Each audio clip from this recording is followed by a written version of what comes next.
Hey everybody, it's JJ and we're back again for another ASUS PCDIY hardware live stream. Hopefully everybody is enjoying their Friday, staying safe, staying healthy. We've got actually a pretty good number of things to talk about. Not a huge number of items, but definitely some cool things.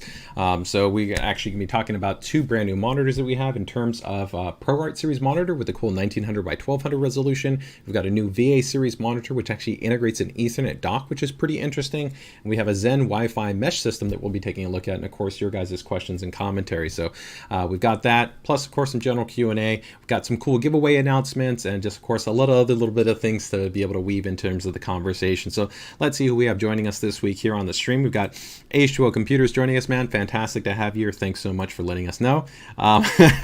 David, normally I shave before my streams, but you guys catching me, unshaven, so take advantage, I guess, while you can.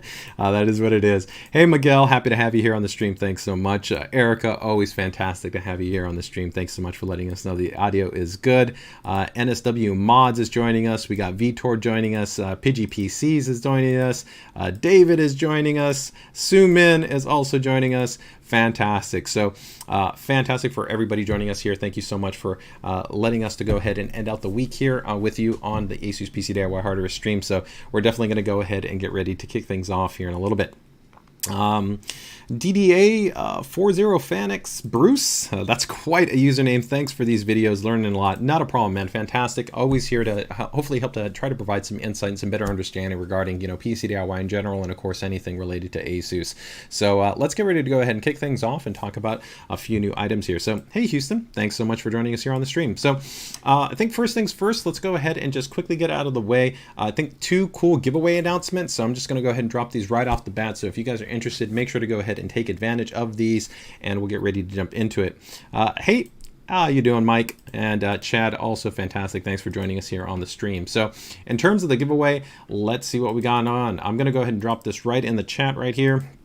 As we get ready to bring it up, it's going to be a pretty sweet giveaway that we have from one of our PBA partners. If you guys are not familiar with PBA, that's powered by ASUS. So our PBA partners are essentially partners that work with us in terms of system integrators that help to integrate essentially our custom components. So everything from our motherboards, power supplies, monitors, peripherals, different types of products, and of course they integrate those into systems, right? And so the cool thing that we've got here with this really cool giveaway that you guys are going to be able to see is some pretty cool opportunity to win a very, very high-end system. So let's go ahead and take a closer look here at the system, and you're going to see it's pretty sweet. So I've dropped the link there in the chat, and you'll see that right here, this is actually the full gaming system. It's extremely impressive. So our friends over at Zydax essentially have partnered up to be able to offer a truly impressive and high-performing base system. So this is using a 12900K, and that's based off an ROG Strix Z690 series base motherboard, and then you have an ROG Strix 3090 base graphics card. You can of course see this is custom water cooled with a really cool specialized design in terms of the whole aesthetic. You got 64 gigabytes of G.Skill Trident Z RGB based memory, 5600 MT, Western Digital Black SN850, so an absolutely super fast PCI Gen 4 M.2 base SSD, and then custom LEDs, sleeving, RGB fans, all that good stuff. So you can see you've got approximately about 28 days left to go ahead and get on in the entry. It's a really cool giveaway, and I would definitely jump into it. So if you guys are interested in taking advantage of this giveaway, make sure to just go ahead and check out that link in the chat. I think it's an awesome opportunity for you guys to have the chance of hopefully winning that system. So best of luck to you. As always, make sure that if you're interested in terms of regional based information, you do want to make sure to check out the terms and conditions in terms of what is going to be the limitations. Generally for usually our PBA partners, those are usually going to be North American based giveaways. But I think I do have a cool video here, so let's go ahead and see if we can check this video out and take a look at this system right here. Pretty sweet. So there you can see, definitely looking really, really cool. Definitely, I mean, I would love to actually have just featured this on the PCDIY Builder Spotlight, but really cool creative design. Zydax, I think, is definitely one of the great PBA partners in terms that they really bring a kind of a cool kind of design aesthetic to their systems that's distinct. So while you're of course getting a system that's built by a company, the great thing is you're using the same type of components that if you were a DIY builder, but bringing their experience, their craftsmanship, and their experience to really be able to give you a system that you can feel confident in. So overall, very, very cool build. And I definitely, like I said, if you're interested in winning it, just go ahead and drop in on that link that I've dropped into the chat. So that takes care of our first giveaway announcement. So give me 1 second here. Chris throws out a little bit, wow, yeah, I would definitely agree. I mean, I think it's a pretty sweet giveaway, so I would definitely say, you know, if you're interested in a nice high-end system, it's a cool one. So I think our next giveaway is also going to be another really cool one. So this is going to be, of course, many of you know that we finally have gone ahead and launched the ROG Swift OLED, and so that is, of course, our long-awaited large format monitor. So this is not a TV, but a monitor that comes in 42 and 48 inches.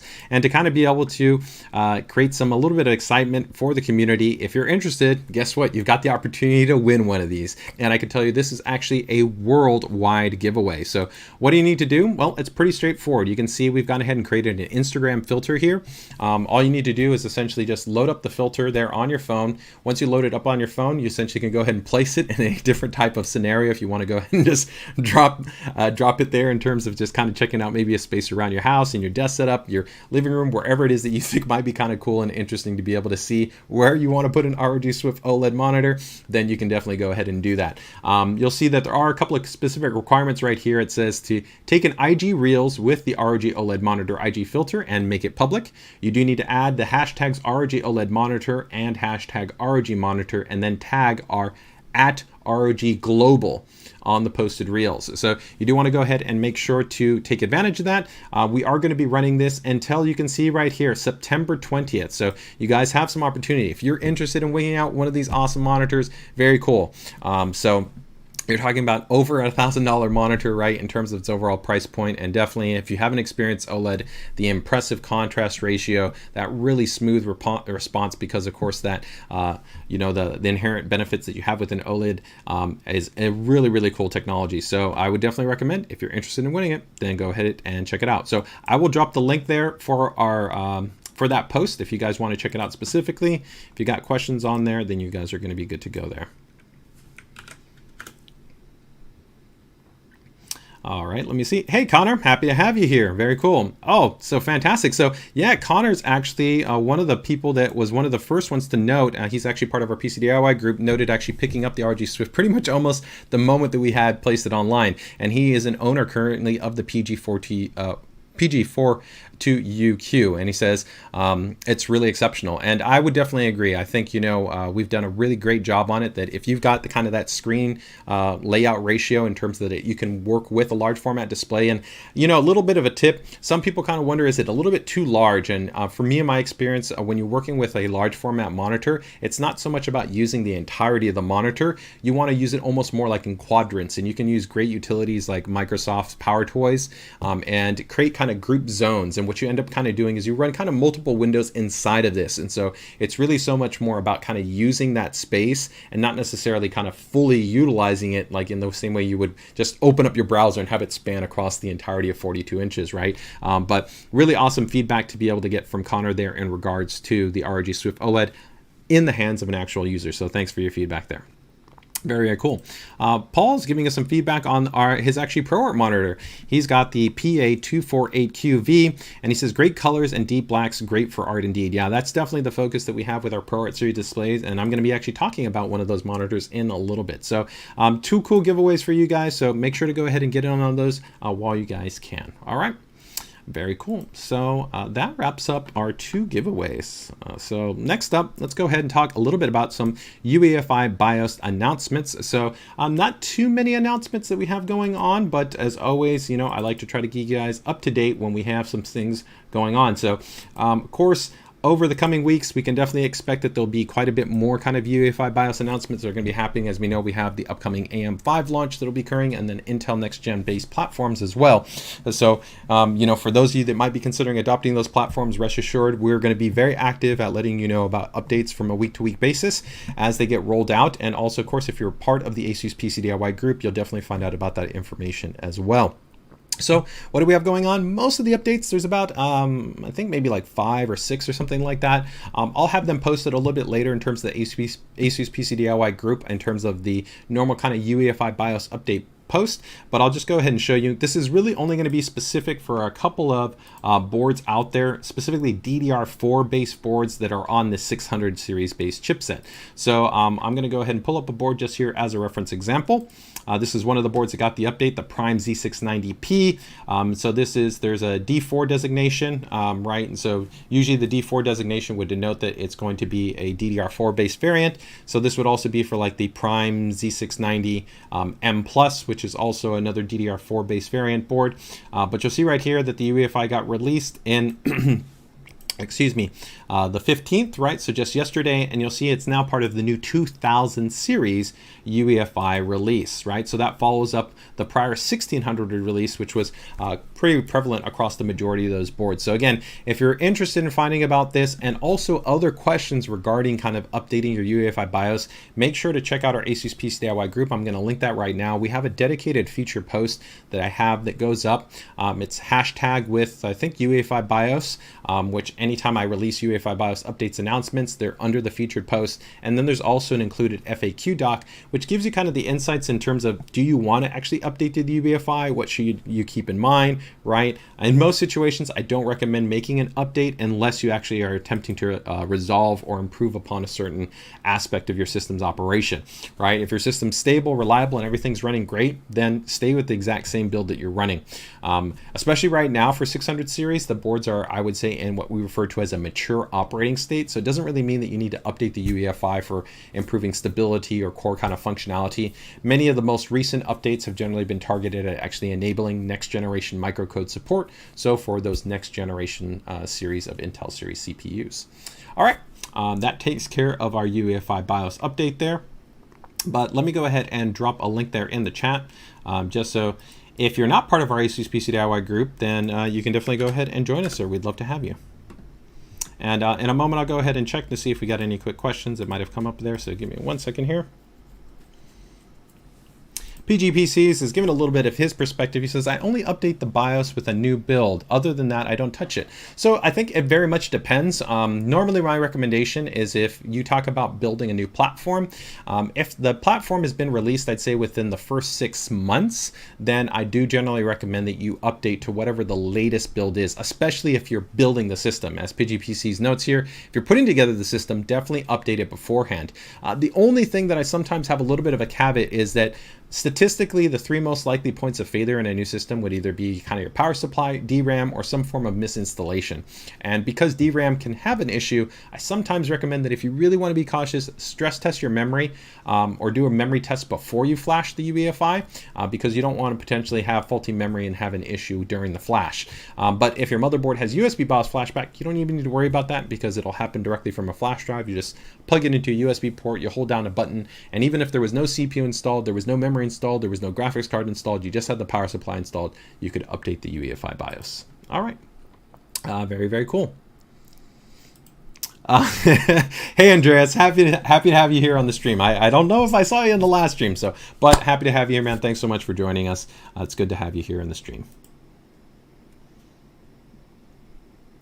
Yeah, so Andreas notes that he uses an application called Display Fusion. I love Display Fusion. You do have to pay for it, so I think the new kind of the virtual kind of monitor options as well as the power toy options is a really nice kind of free option. But definitely, if you're willing to spend a little bit of money, Display Fusion for anybody that's running a multi-monitor or a large format monitor, it's definitely one of the best applications you can get on the market. I definitely would agree with that advice. Hey Rusty, happy to have you here, man. Somebody's asking about X670 Hero pricing. Sorry, I don't have any pricing that I confirmed for you. We will have MSRP pricing essentially in alignment with the formal embargo launch. So you will find out pricing in terms of the boards. 100%, we will actually have a launch live stream that will confirm all of our kind of AM5 based motherboards along with specific pricing and kind of availability information and a deeper dive in terms of all of our boards in alignment for the embargo. Okay, so just make sure to keep it tuned in that regard. Okay. Thank you so much, Brian. Also, best wishes to you using yours, and hopefully you have a great weekend. So thank you so much. All right, so let's go ahead and keep moving things along here. So what are we going to jump into next? I think next we've got a little bit of partner news, and so In terms of the partner news, it's not super crazy, but it's pretty straightforward. And of course, if you were following AMD's recent kind of follow-up announcement where they detailed, of course, the corresponding models for Zen 4 based CPUs, right? There was 4 different series of CPUs. They also officially kind of acknowledged AMD Expo technology. And of course, you can feel rest assured that ASUS will fully be supporting AMD Expo technology on our AM5 based motherboards. And we've gone ahead and seen that some of our partners now have gone ahead and released that. So if that's something you're interested in, you can check out AMD Expo specific kits from partners like Team Group. We'll have the Vulkan series of memory that will have AMD Expo based certifications. And if you're kind of wondering what AMD Expo is all about, is that is the specific, essentially overclocking enabled profile that's been designed and validated for an AMD memory controller. Right now, the way that it works is actually a little bit interesting. Sometimes people have a bit of a what's called a misnomer. They talk about DOCP and XMP, but DOCP is an ASUS exclusive algorithm that we developed to essentially extrapolate Intel's XMP table, which was designed and validated for an Intel chipset and an Intel memory controller to work on AMD-based motherboards, right? And it became so popular that people actually just say enable DOCP even on actually competitors' motherboards, which isn't accurate because DOCP is exclusive to ASUS. But that being noted, AMD has worked very closely with memory partners to have a new profile that will be available specific for kits that have been tuned for the AMD AM5 platform. So these Vulkan kits, I think that they look really cool. You can see that they actually have them in 2 colors. I really like this red. I think the red, even though it doesn't have RGB, it's going to really pop, especially with something like one of our hero boards. I actually also think that it could work really nicely, even in a prime board with like a white contrast. I think that look actually pretty cool. But you've got Vulkan. Then they're also going to have, of course, this Elite memory right here that will be an option. We also have right here, a great partner, of course, G.Skill will, of course, have memory. And you're going to kind of pretty much see what you would expect from them. So they have the Flare X5, right? And then they will also have, of course, the Trident Neo RGB, but of course in a DDR5 based offering as well. So they're going to have you covered in that regard. So you can see right here, you got the Trident Z Neo RGB, and then standard, right? So no RGB, and then the Flare X5. Our friends over at ADATA XPG will have 2 different sets. They'll have the caster here, which is kind of their RGB. I really like this design. I think it looks really cool in terms of the overall design aesthetic. Really interesting. You can see right there, they're going to be pushing some monster speeds. This might be possibly utilizing maybe the next generation ICs that are coming out from some of the memory partners. Keep in mind, remember, there's different types of memory IC companies. So there's Micron, SK Hynix, Samsung, right, or different companies. You then have XPG Lancer. Has a very different design aesthetic. I think also looks quite cool. And then rounding that out, you're also going to have Expo kits from, of course, Kingston, who they're a great partner. We actually talked a bit with them, helping to understand about kind of their latest generation of Beast and Renegade-based memory. But the first memory that they have officially supported for AMD Expo will be the Beast-based memory, so not necessarily the Renegade. But as always, if you're kind of wondering about interoperability, rest assured, ASUS will have you covered in that regard. We will still be actually supporting our standard kind of the XMP interoperability support, then Expo support, and then also we'll definitely be diving into more details when we get to the actual launch. Now, one thing I did actually want to talk a little bit about here before we go into our next point that I think some people might kind of find interesting is, you know, when we talk actually about memory validation, this is a really interesting document right here that I wanted to pull up.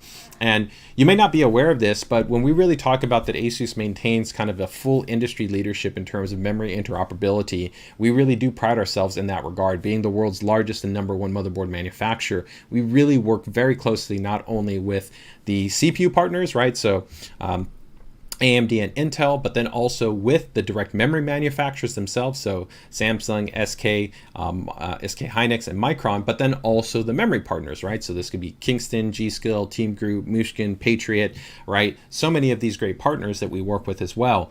And one of the great ways that you can actually affirm this from a big perspective is actually the XMP validation database. So the XMP validation database is actually handled by the Intel performance team that does a lot of testing and validation for XMP memory. And so I wanted to actually show you here, if we take a look at a little bit of a kind of comparison, let's go ahead and bring up, this is one of the docs. There's actually 2, there's one for DDR4 and there's one for DDR5. So let's go ahead and bring up ASUS here. So So we're going to go ahead and search for ASUS. And we'll let it bring up a little bit, and you're going to see it's searching, it's searching, it's searching, it's still searching. It's got a lot of numbers right here, and you can see right there ASUS. Now this is DDR4, so I did that just to be able to kind of show you one of the biggest current samples, right, of DDR4. And you can see ASUS is ranked at 605 validated samples, right? So those are utilizing ASUS boards to validate that memory, right? So let's go ahead and take a look at actually a competitor. So let's go ahead and bring up MSI. So 605 is what we had, right? So we can go ahead and bring up another competitor here. So let's go ahead and, bring up MSI. And we can see right there, 246. So you can definitely see that there's a pretty big difference between ASUS and then MSI there. And let's go ahead and do Gigabyte.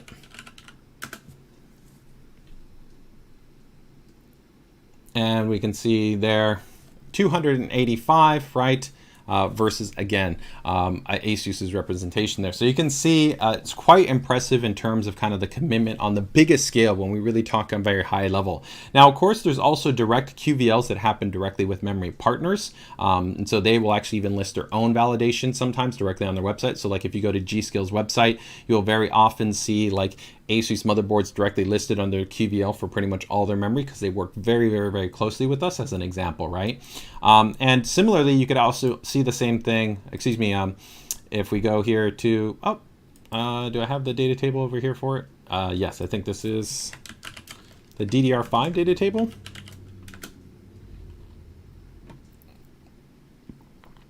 So you can also see in terms of DDR5. So we're continuing because, of course, DDR5 is much newer. It's not going to have as many, but we're also holding the #1 position there as well. So for both DDR5 and DDR4. So that's just like a little bit of sidebar information. You kind of might be interested in that. I think that's kind of cool. It's kind of interesting. So overall, just kind of letting you know about that if you weren't kind of aware, but I think that's pretty cool. And I did also want to include one other partner that also did include an announcement there, which is Gel.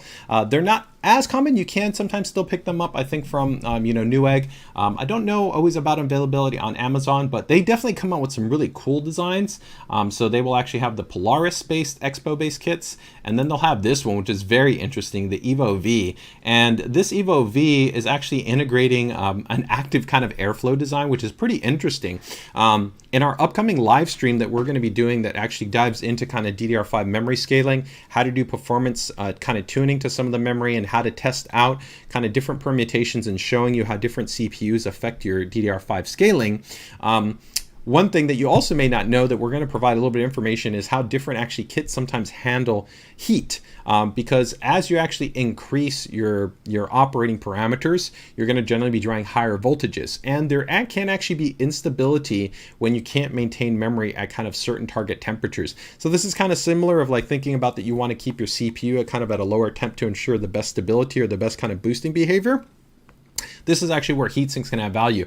And I can tell you that actually is pretty surprising. In some cases, depending on one kit to another, you can see sometimes like a difference of 10C in terms of actually the thermal operating characteristics. And that's one of the cool things that actually DDR5 implements that we didn't always have on DDR4 was the presence of actually on kind of memory temperature monitoring. So you actually have a lot of temperature elements of information that you can directly find out about how your memory is working in real time. So that's a pretty cool level of functionality. So overall, that recaps some of our partner updates there. Let's see, we got a question here from ASUS Show Computers. How often do people run into complications with memory not listed on the QVL? You know, that's a really hard kind of question to answer because it gets into a lot of kind of permutations, because you could have memory that you put on the QVL and you could still have an issue. A perfect example is we have 6600 MT memory on the QVL, but the likelihood of actually you being able to achieve it is actually on the lower side because you're going to have a very high quality memory controller. So what I actually tell people is that the QVL is a good reference in terms of helping to feel more confident, but it doesn't necessarily validate because many of the kits you might still be picking are overclocked kits.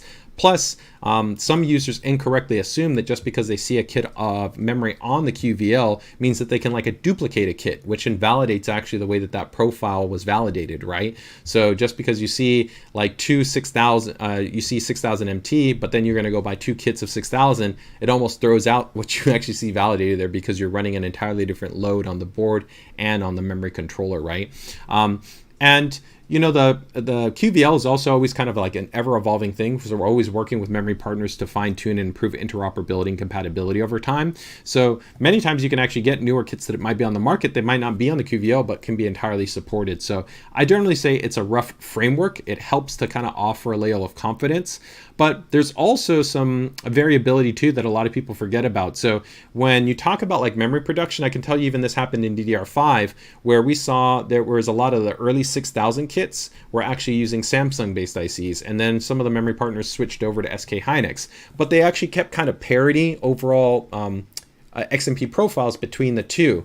But that actually presents a little bit of a different kind of margin difference, because especially even if you're approaching a 4DIMM configuration, yet you bought the same kits, they could have actually had different ICs. And that doesn't necessarily always have to be communicated. And the only way you can know that is actually by pulling up the information. So you can look that information up through different ways. One of the easiest ways is if I actually go over here, see if I have my desktop running over here.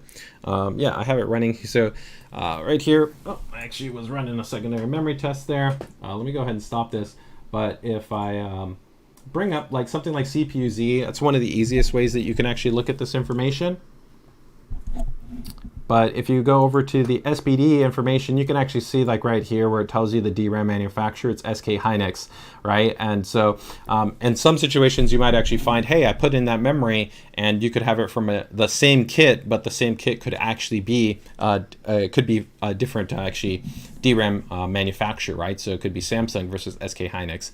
And then there's also some other variability that you have different dies, right? So like I'm sure people have heard about like B die for like the DDR4 era. You can have you can have one SK Hynix die and then another die later on, and they could have actually different operating characteristics. And this is why it's important when we advocate for when you install memory that you get matched memory, ideally. It doesn't mean that you can't have memory work. And when we actually go into our overclocking video, I'll even show you how like I can have a Samsung and an SK Hynix working simultaneously, but you add a layer of kind of complication that sometimes will require kind of other tuning, if that kind of makes sense. So overall, hopefully that adds a little bit there to the question, right? Ace Jeep says 7,000. Yeah, 7,000 is pretty crazy, right? Pretty cool. Let me see right there. Let me just see any other kind of questions out there. Do you have a link for the, Rusty's asking, do you have a link for the ROG Delta wires? Sorry, I'm assuming, do you mean the ROG Delta S wireless? I can go ahead and give you a link for that, no problem.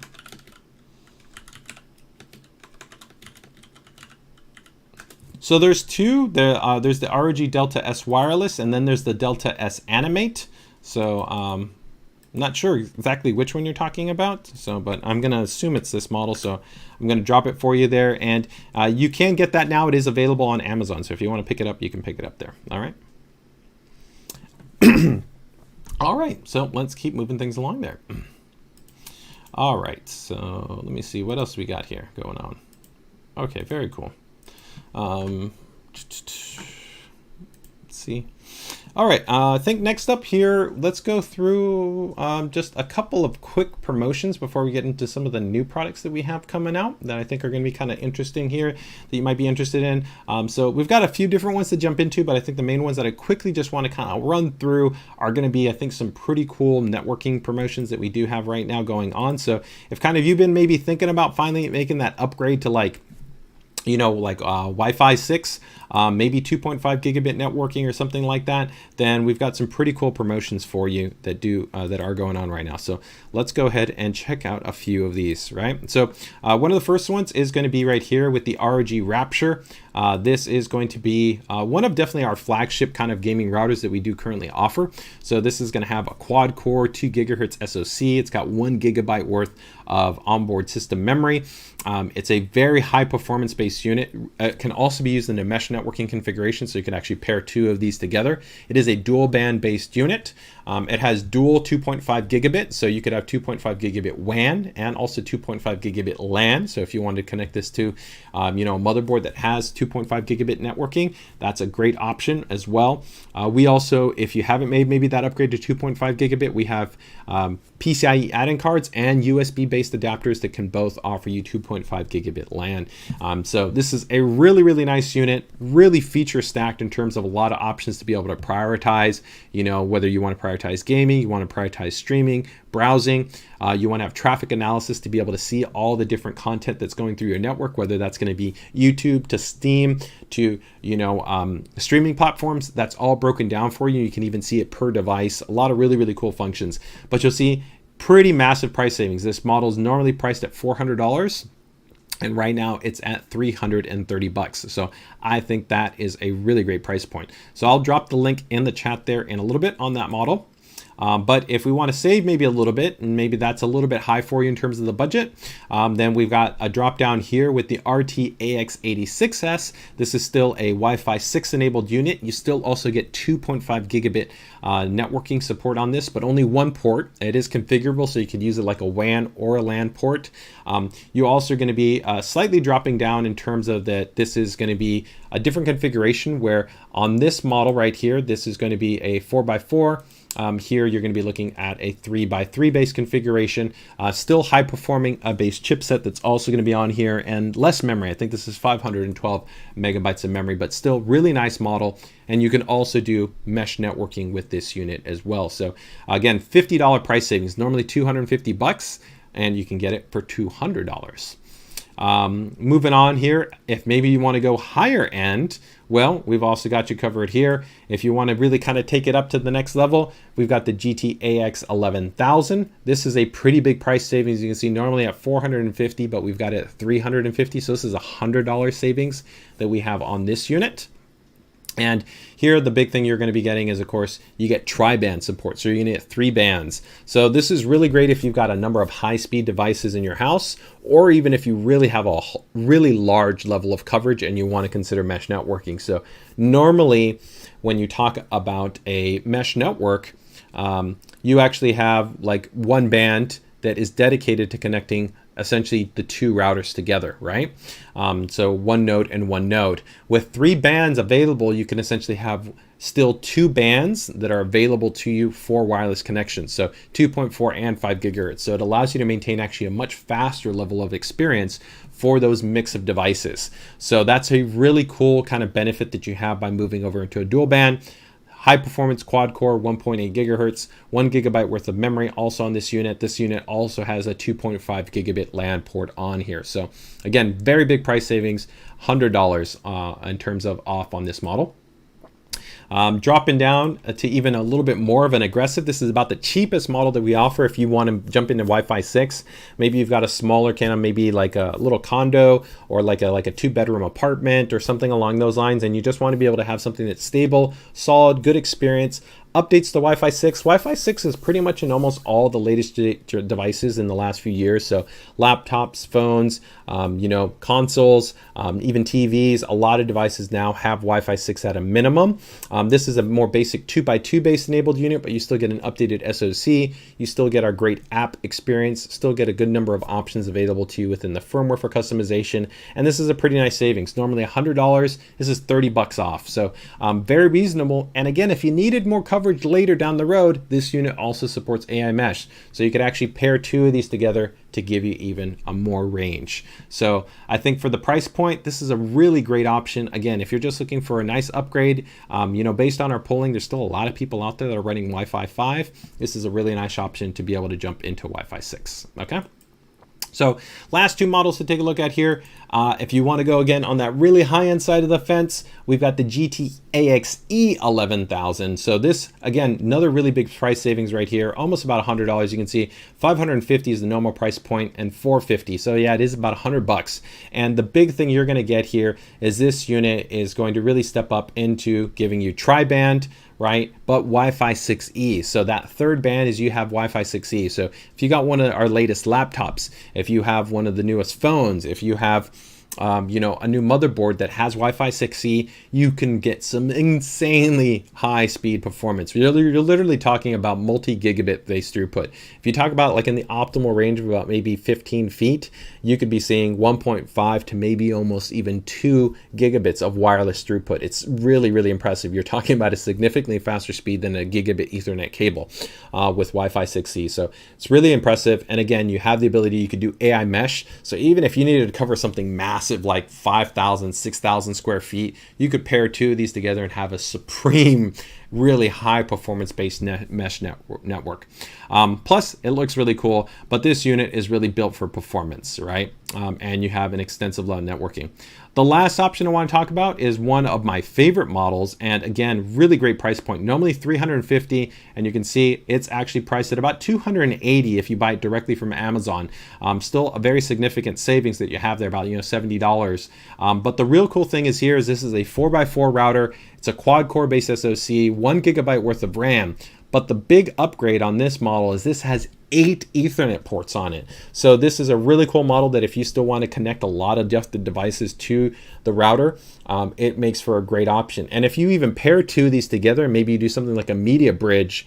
A media bridge is actually where this device would act like a node, and you could then feed all those connections out to like a living room where you could have the TV, you could have your streaming box, your console, your PC, you know, your camera. All of those are all hardwired in, but they have one master wireless connection. So you get the stability of all those devices being wired in, but only having one high performing essentially wireless signal between the router and then that node. And so that's a media bridge setup, which is a pretty cool option. But this unit, really, really cool. And we don't normally discount this model that frequently. So this is a pretty awesome savings. So that is going to be the RT-AX88U. All right, if anybody has any questions on that networking stuff, let me know. I'm going to drop those links there in the chat, but we're going to get ready to go ahead and take a look at those 3 new products that we've got that are actually going to be coming out right now. So let me go ahead and just drop those in the chat if anybody is interested, okay? So this will be for the, excuse me, the GT-AX6000. Ace Jeep gives us a little bit of a shout out there. It says, a great router. I have it. Which one do you have, Ace Jeep? They're all definitely really nice units, but definitely for sure it's pretty cool. If you do have these models, you can have a really great Wi-Fi experience. So I'm gonna go ahead and drop that up. So I think always sometimes it has a little bit of kind of a hiccup when it wants to let me drop in some of those. So I'm gonna go ahead and just drop in these lines right here for the models. Oh, very cool. So Ace Jeep says he's got the AX11000. Yeah, that's very cool. Yeah, do you use the ASUS router app, Ace Jeep? All right, I've dropped in the models that essentially all have their promotions in the chat. And so if you guys head over to, like I said, Amazon right now, you can see that they have real-time lowered pricing available to you, okay? So you do want to pick up on them, though, before the promo pricing ends. All right. Okay, very, very cool. Let's get ready to jump into the next item here. All right, so let me see here. We're going to go ahead and check out the PA248CNV.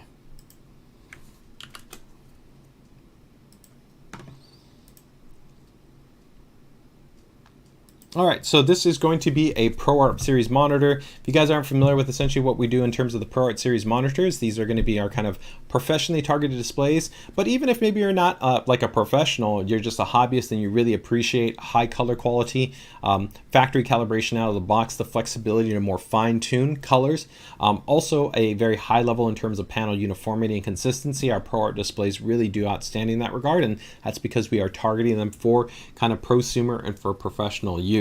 So the PA display, the thing that I find really interesting about this is actually, you'll see that it's a 24-inch, but it's a 16 by 10, and it's using a 1920 by 1200 aspect ratio, right? So that resolution and that aspect ratio, it's really cool because you essentially get that increase in vertical space. So this is really nice for people that are doing coding, a lot of scrolling, a lot of web-based work.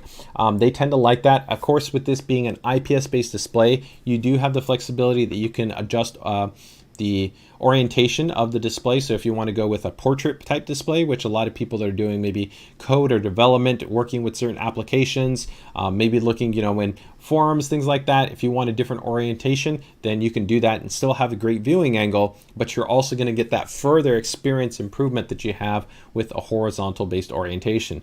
So you see here that you've got wide range of adjustment in terms of the height, swivel, pivot, and tilt that will be available to you on this monitor.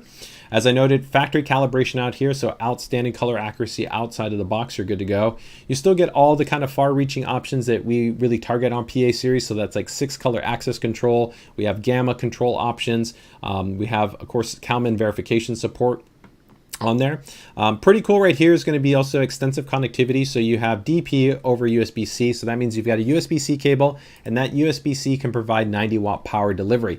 So if you've got something like our VivoBook or our ZenBook or one of our maybe our Zephyrus laptops or something like that, or one of our studio books, and you want to connect that, or maybe you've got an Apple laptop, you have the ability that you can pass through power to charge that device and the display signal in one single cable. So it streamlines the overall experience. So that is going to be pretty cool. This unit also does support daisy chaining over the cable design, which is going to be nice if you want to run multiple monitors. Not all monitors support daisy chaining. So what that means is you actually connect a cable from one monitor to another monitor, and that allows you to reduce having to physically make a connection to the actual device. So that is going to be another cool functionality. You also have an HDMI, USB, and RJ45 LAN port, which is pretty cool. So let's go ahead and actually take a look here. Let's see if it shows us in the gallery. But you can see right here that you have, of course, that rich connectivity in terms of that video signal and the power delivery and the data, right? But this is where this is kind of cool. So this will be a theme with the secondary monitor too, where you've got here this kind of hub dock functionality. So you can see right here, we've got an Ethernet connection going into the monitor. So in a lot of our newer laptops, you might see that it doesn't have an Ethernet port. But if you have Ethernet and you want to be able to take advantage of it, we now have that RJ45 built into the display. So you can have the Ethernet connection run into the display, but then when you run that actual USB-C cable, you get kind of essentially like a dock, right? So you have the ability to leverage that Ethernet connection, but on your connected device. So that is going to be pretty cool there. You also have USB hub, so you have extended USB connectivity that's available to you. And if I believe correctly, let me just see right here, it should let us know. Let's go ahead and check out right here. You'll see, yeah, it's 4 ports. So this is pretty cool in terms of the 4 ports. It's often overlooked, but there's essentially 2 ports at the bottom, and then we have 2 ports on the side. And so that's advantageous if you want to plug in anything from a wireless mouse to a keyboard to maybe a camera, a printer, a scanner, different types of devices. Just having more display connectivity as well as I/O connectivity on the monitor really gives you a nice level of flexibility. So you'll see right there, $269 in terms of the MSRP, very reasonable price point, and pretty much it should be showing up in availability in the next 7 to 10 days. You can see we've already got it listed there on our ASUS eStore. And pricing for Canada will be $349, I believe. Yeah, $349 and then $269, and it will also be available on Amazon. And then for Canada, it'll be Amazon CA, and then also our eShop, which is what I just showed you right there. So pretty much just 3 places. So in the US, it'll either be the eShop or Amazon, and then in Canada, it would be Amazon Canada. All right. Let me just see right there.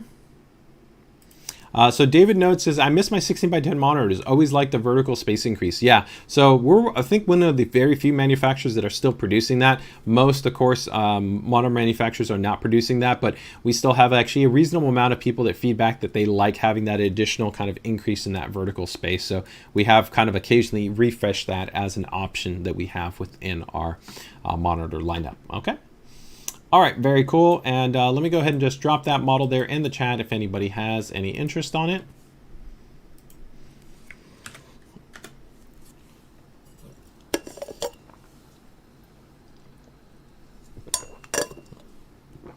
All right, there we go.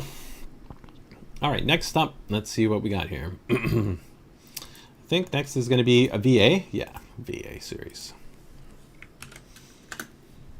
So this one is going to be somewhat similar to kind of that PA that we have there, but it's just not going to be under our ProArt series. It will be under our VA series, which is kind of our general ASUS line. So this kind of comprises, I'd say, just general monitors for users, kind of for general productivity. Could also be a little bit kind of for business-centric use.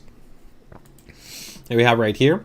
And so similar kind of overall specifications, so 23.8 inches. This is an IPS based display. And again, the big kind of benefit that you have here compared to, I'd say, a quote unquote similar monitor is you're going to have the HDMI, the USB-C, the display port, plus the USB hub and the RJ45 port, right? So just like what we talked about on the PA monitor, you're gonna have that flexibility. You could run Ethernet to hit it and then have it work with a hub. Now, the other difference that's gonna be subtle, but it will be present there, is that this model does a little bit less in terms of the overall power delivery specification. It does 65 watts versus the PA, which did 90 watts. Now that's not a big difference. The reason why the PA has a little bit higher spec is because generally on the more kind of professional higher end laptops, they will usually use a little bit higher USB-C power delivery. But on, I'd say, more the mainstream and kind of mid-range based product offering, especially the more thin and light business productivity units, most of those units are only targeting about a maximum of a 65 watt base power delivery specification. So that is an important item to keep in mind, is that the PA would give you 90 watts. This one gives you 65 watts, but they both have the LAN and then they both are IPS. But the PA also has more color access controls, and of course it is factory calibrated here. Still pretty similar in terms of the level of flexibility in terms of what you have for adjustment. You can again see that you've got DisplayPort, HDMI, USB hub, RJ45, and the ear jack that's on there as well. And this one does have stereo speakers. They're not super dynamic in terms of the overall kind of peak volume, but you know, if you're just using it for like an online meeting or like an online call or something like that, or even just listening to a basic stream, it's entirely will take care of you and you're good to go. If not, of course, you can utilize, you know, your headphones, or if you're connecting this to a laptop or another device and you've got digital headset or you've got Bluetooth, then you could of course use that. And you still maintain height, swivel, tilt, and pivot. Last but not least, don't forget, of course, with our monitors, we do have a 3-year warranty, a limited warranty policy, which some other companies for the same period might only offer a 1-year limited warranty. So I do like to also kind of note that that is part of the value proposition that you have with our monitors. All right, very cool. Let me go ahead and drop that one there in the chat too. Any news on how ASUS will position itself? Hey, sorry, Buzzgrad, is that right? I don't have any comment that I can provide into that, but you know, rest assured, if we have any information that we'll kind of put out, we will definitely be putting that out, you know, through our various communities and through our different PR channels and our social channels. But you know, from our perspective, you know, ASUS is committed to maintaining its you know, its leading position as a component manufacturer across many different series of products. So we will look to maintain that. You know, we've been in the industry for an exceedingly long period of time, and so you know, we feel that we have a comprehensive product portfolio, and that's not going to change. So no worries in that regard, right? All right, so let's go ahead and keep moving things along. Next up here is going to be a little bit of an exclusive. Oh no, sorry. For the price point on the VA monitor, that's going to be 169 USD and then 229 Canadian. Okay. And then next up, let's go ahead and take a look here at exclusive model actually for our friends up north in Canada, which will be the ZenWiFi XD5. This will be actually only available in Staples, so it is important to kind of keep that in mind. This will only be available in Staples and is exclusive to Canada. We do offer kind of a similar kind of model in the North American market, so there's tons of other ZenWiFi units that we have available. So if you're kind of interested in this, don't worry, we have something similar in terms of the US, but this model specifically for the Canadian market, okay? Let me go ahead and get ready to go into that. Oh, from our friend over, Mr. Matt Lee, great builder and amazing photographer, creative professional here. So let's see, good to see. Jumped in on the ProArt, should be going to photography show this weekend. We'll be filming with the ProArt stand. With any luck, bringing back the PA3. Ooh. The UCR, that's really cool. That's a beautiful monitor, a really, really nice, beautiful monitor. I'd love to see you be able to get the hands on our PA 32-inch OLED, which I think you would absolutely love. But the PA248CNV, that's a really great monitor. So very, very cool, man. Best of luck to you in terms of the show, too. All right, let's go ahead and take a quick look here at this one. This will be the Zen Mesh Wi-Fi. So the XD5, we have this actually in different packs. So there's like a 2-pack or there's a 3-pack. This will be specifically for a 2-pack based configuration. And so you're going to see right here that gives you a coverage of about 3,500 square feet, right? So 4+ rooms. So very, very broad coverage in terms of what you have available. That's also going to give you very, very good overall kind of throughput and performance. So you can readily feel confident that, you know, whether it's 4K streaming, gaming, downloading, browsing, you're going to have a lot of bandwidth. It's very easy to set up. It's very intuitive. Most users really, when they're using our ASUS router app, once they make the physical connection from their modem to the router, they can probably be up and running if they don't need even to update the firmware, which is automatically prompted if that is available. I would probably say within about a minute and a half, 2 minutes. It's a very streamlined option. And then you can do all the management all within the ASUS router app. And unlike some other companies, we don't require you to have an online like cloud registered account. We think that that's definitely advantageous in terms that you have essentially the ability to have just like an offline. Once you download the app, you don't have to have like an connected cloud account to store settings or do any type of management. You'll have direct control to be able to manage your networking from everything, you know, from parental controls to prioritizing devices, you know, to doing any type of management within the router that is available. Okay. So very, very streamlined. It also has got a very nice kind of clean, compact aesthetic design, which if you're not kind of a fan of our larger kind of more traditional routers with exposed antennas, then you don't have to worry about that. Just jumping quickly into the spec, if you're kind of wondering, this is a dual band based unit. So that means that one of those bands is going to be reserved for the mesh node based connection that's available on the unit. You still do have some RJ45 that is on there in terms of the connectivity for your WAN connection, and then one relay out that could go to a device if you need to be able to have that as well. Okay, and that unit, let me go ahead and double check pricing on that. That will be $280 Canadian, and again, that's going to be limited to just Staples Canada. But we have a whole bunch of ZenWiFi units if you are interested in the US. And again, we just went over a whole bunch of great models that are all on promotion in the US, where if you're looking to upgrade to Wi-Fi 6, check out any of those models that we've dropped in the chat right there. All right. All right, very, very cool. I think that wraps up all three of our products. Wow, we got through those pretty quick, guys. Yeah, very, very cool. All right, so let me go ahead and just drop that out. And if anybody has any questions on anything, feel free and let me know. We'll definitely go ahead and jump into that. I'm also going to go ahead and again drop a link back into our PCDIY group. If you guys are not part of our great community there, we definitely would love to have you there in the group. Okay. All right. Beyond that, I have one other just quick update note that I think is going to be kind of cool on two items before we get ready to actually go into our PCDIY Builder Spotlight. One of them is going to be, let me see if I still have the images for it right here, is going to be the Ryu. So I'm very excited to let you guys know. If you remember, I talked about this guy. This is our upcoming brand new next generation AIO cooler, right? So this will be the Ryu 3. It has a circular head. It has the new next generation Asetek based pump. So it actually has a bigger cold plate. It's actually a little bit different. It has actually a higher liquid capacity. So overall, even higher level of cooling performance. You still get our ROG static pressure optimized fans, which look really cool, and that really cool kind of animated pixelized display that we have on the Ryu. But the cool thing that I didn't tell you then is that we will be offering it in white. So those of you that are excited about white, and I know that there's those out there that like to have those white products, we will be offering the Ryu 3 in a white edition and in a black edition. So again, this kind of continues the tradition of, I think, really ASUS offering the most comprehensive white product ecosystem out there.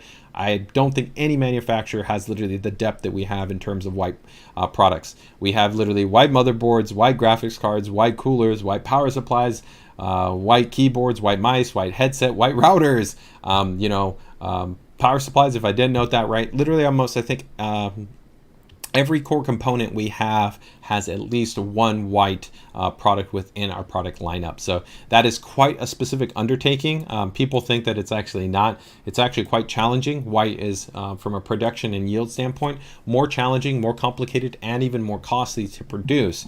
It is definitely an undertaking, but excited to let you know that we will have the Ryu 3 in a white edition. All right. So PGPCs says, oh, I'm liking that woo white.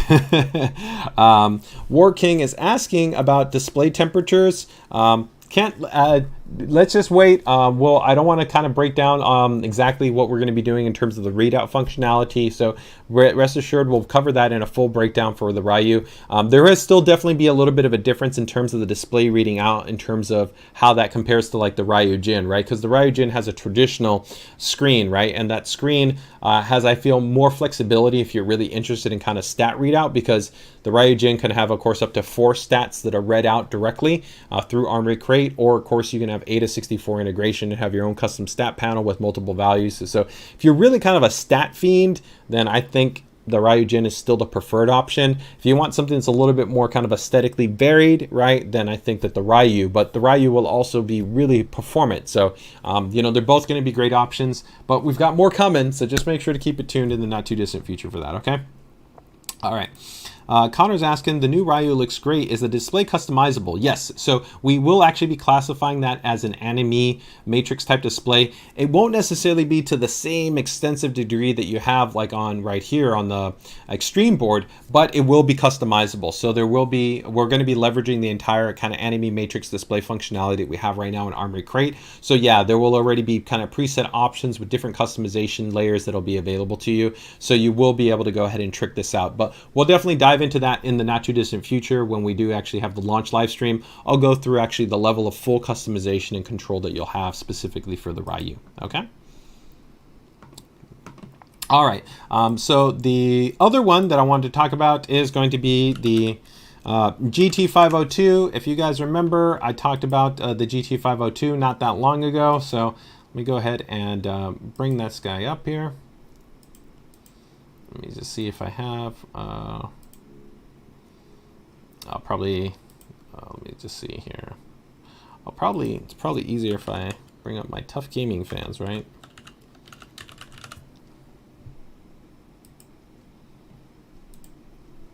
Yeah, so here we go. All right, perfect. So this is our Tough Gaming GT502 chassis.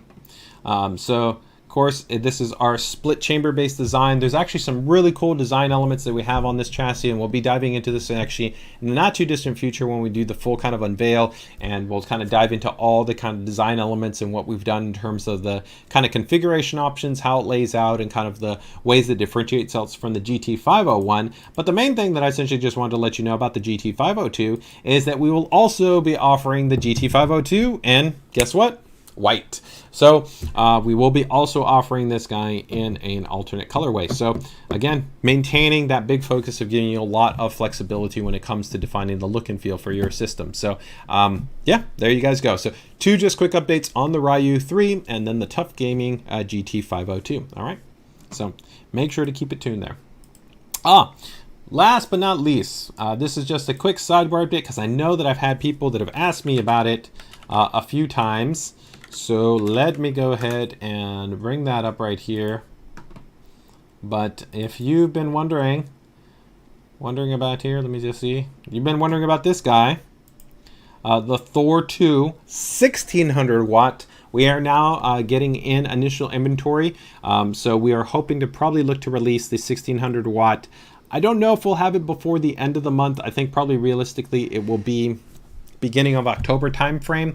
So I'm going to say probably the first week of October, second week of October, but we will in the not too distant future finally have the Thor 2 1600 watt available. And we'll actually be diving a little bit more into helping you understand some of the cool design elements on the Thor 2 series because there's some really cool kind of design elements that we did here that I think people sometimes don't necessarily realize, because we spent a lot of time at optimizing the topology and the heatsink design for really an outstanding quiet level of operation. Take for instance this unit. it pretty much is almost effectively inaudible, I think in excess of like 750 or 800 watts. So even when it's under heavy load on a high-end system configuration, it's pretty much going to be just about the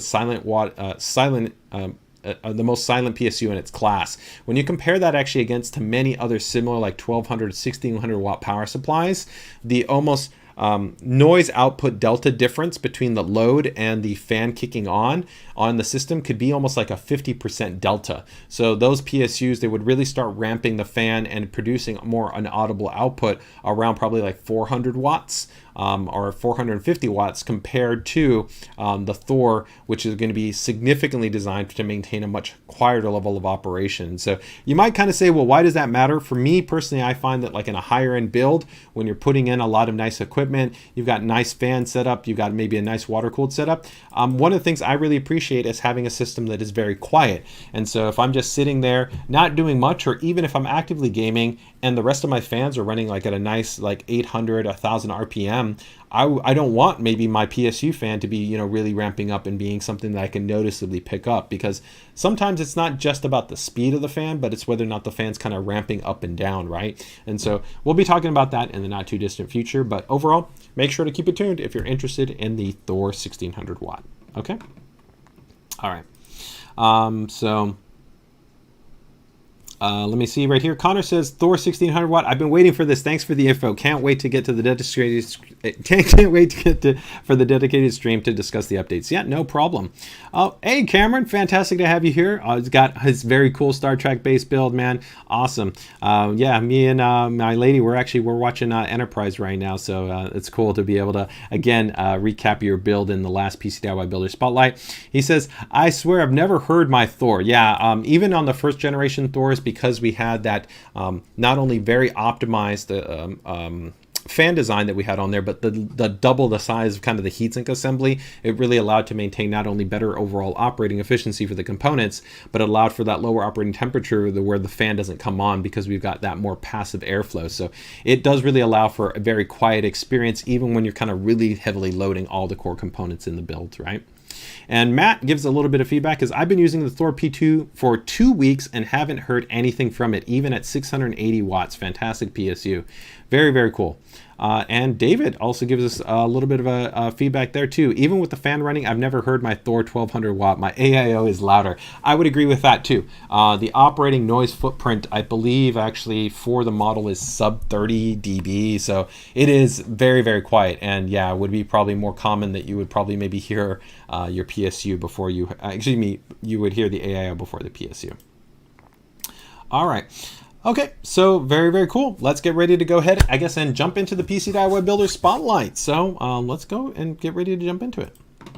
All right, guys. So if you're not familiar with the ASUS PCDIY Builder Spotlight, we'd love to have you part of our community. So again, if you're not, make sure to consider joining our ASUS PCDIY group. So if you're checking us out, following this on demand, if you're checking us out on YouTube, on Facebook, on Twitter, wherever it might be, thanks so much. But consider joining our group and submitting your ASUS-based build for a feature on the ASUS PCDIY Builder Spotlight, potentially also be syndicated out on our social media channels or even our PCDIY website. So we'd love to be able to showcase that. So take advantage of it when you can.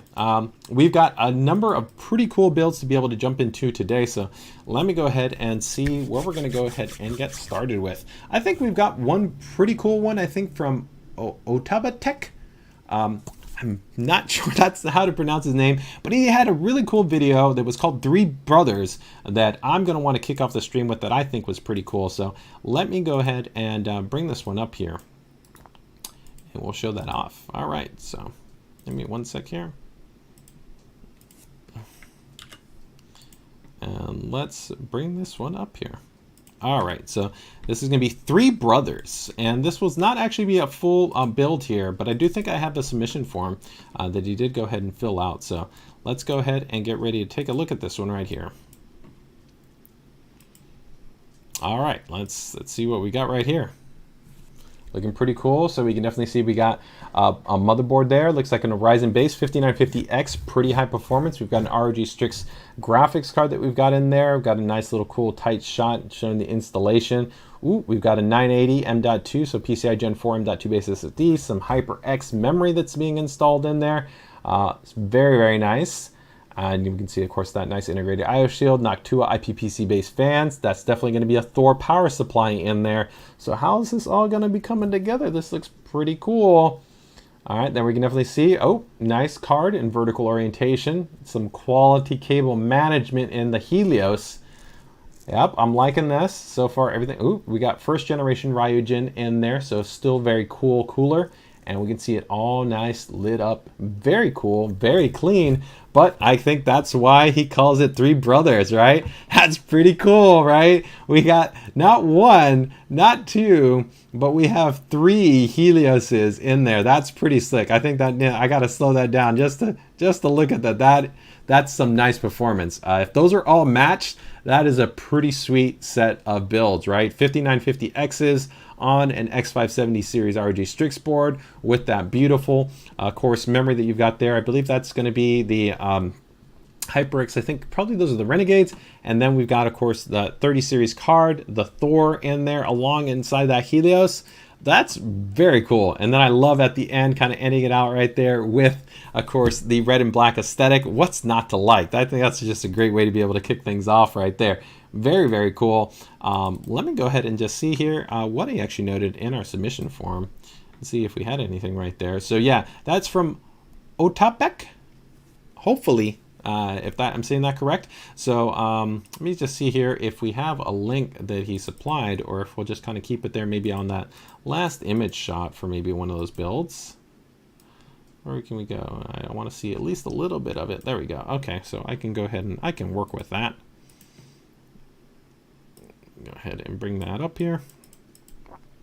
All right, and let me bring that video back up there in the frame so we can at least kind of see a little bit what we got going on in there, right? And so this is going to be, does the build have a theme? No, there was no theme, although this definitely ROG was at the heart of this, right? 3 words described the builds, so 3 ROG monsters.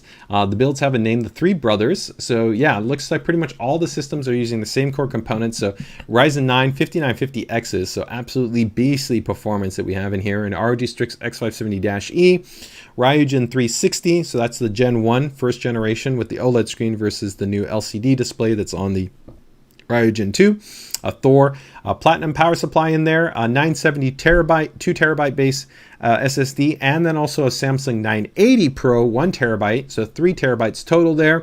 HyperX Predator, 32 gigabytes of memory in there. And then an ROG Strix 3080 base graphics card inside of the Helios, and then also utilizing the ASUS ROG Riser cable. So what was he most proud of? It's just the kind of the fit, the finish, and they're all ROG and kind of identical. So all ROG times 3.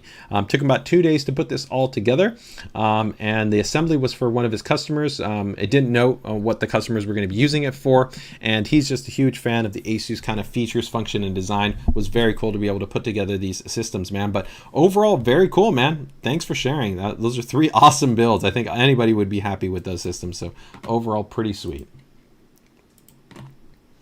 All right, let's go ahead and see right there.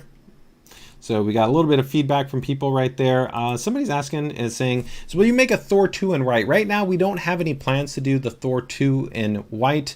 It has a very kind of interesting design that, depending a little bit kind of on the reflection. Matt, who's actually joining us right here, he's done some absolute fantastic photography, and I think he's probably maybe got some that maybe show some of the angles that, because of the way that we actually have the polymer material on there, it has a little bit of kind of this refraction property. So when you look at it in some elements, it looks kind of very silver, and then in other elements it has more kind of a black, more opaque property. So I think it could still definitely work in a white themed build. But if you really kind of want white, right, then we do have this ROG Strix 1000 watt power supply in white, but the Thors we don't have in white. Okay. All right, Sumin gives a shout out there. Nice video. HO Computers says thumbs up, agree with Min. Nice video. Such a pro quality video. I definitely would agree right there. And then Matt Lee goes, excellent use of the Pro macro lens, extremely well executed. Yeah, I would definitely agree. It's a great looking little shot there, and a great way to kick off the show. All right, let's go ahead and actually take a look at next build from one of the best guys over in our PCDIY group, and that is going to be Sumin. Sumin, of course, had a very, very cool build. Now, he didn't name it, so I want to say, everybody, do we want to help zoom in here, name his build? And he was actually super excited to be able to go ahead and put together an ROG Evangelion based build. And so that's what we're going to be taking a look at here from Zoom In. All right, so let's go ahead and take a look at it here.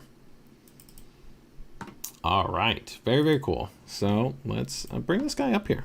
Very cool. So right off the bat, we can see right here, we've got inside, of course, this is going to be pretty much an all Evangelion based system. So I don't need to kind of recap all the components. If everybody's aware, right, we pretty much from top to bottom offered an ROG Evangelion based version of those components to put all together in a system. So everything from the chassis to the power supply to the graphics card to the motherboard. It's one of my absolute favorite ID designs that we've ever done in the entire history of ASUS.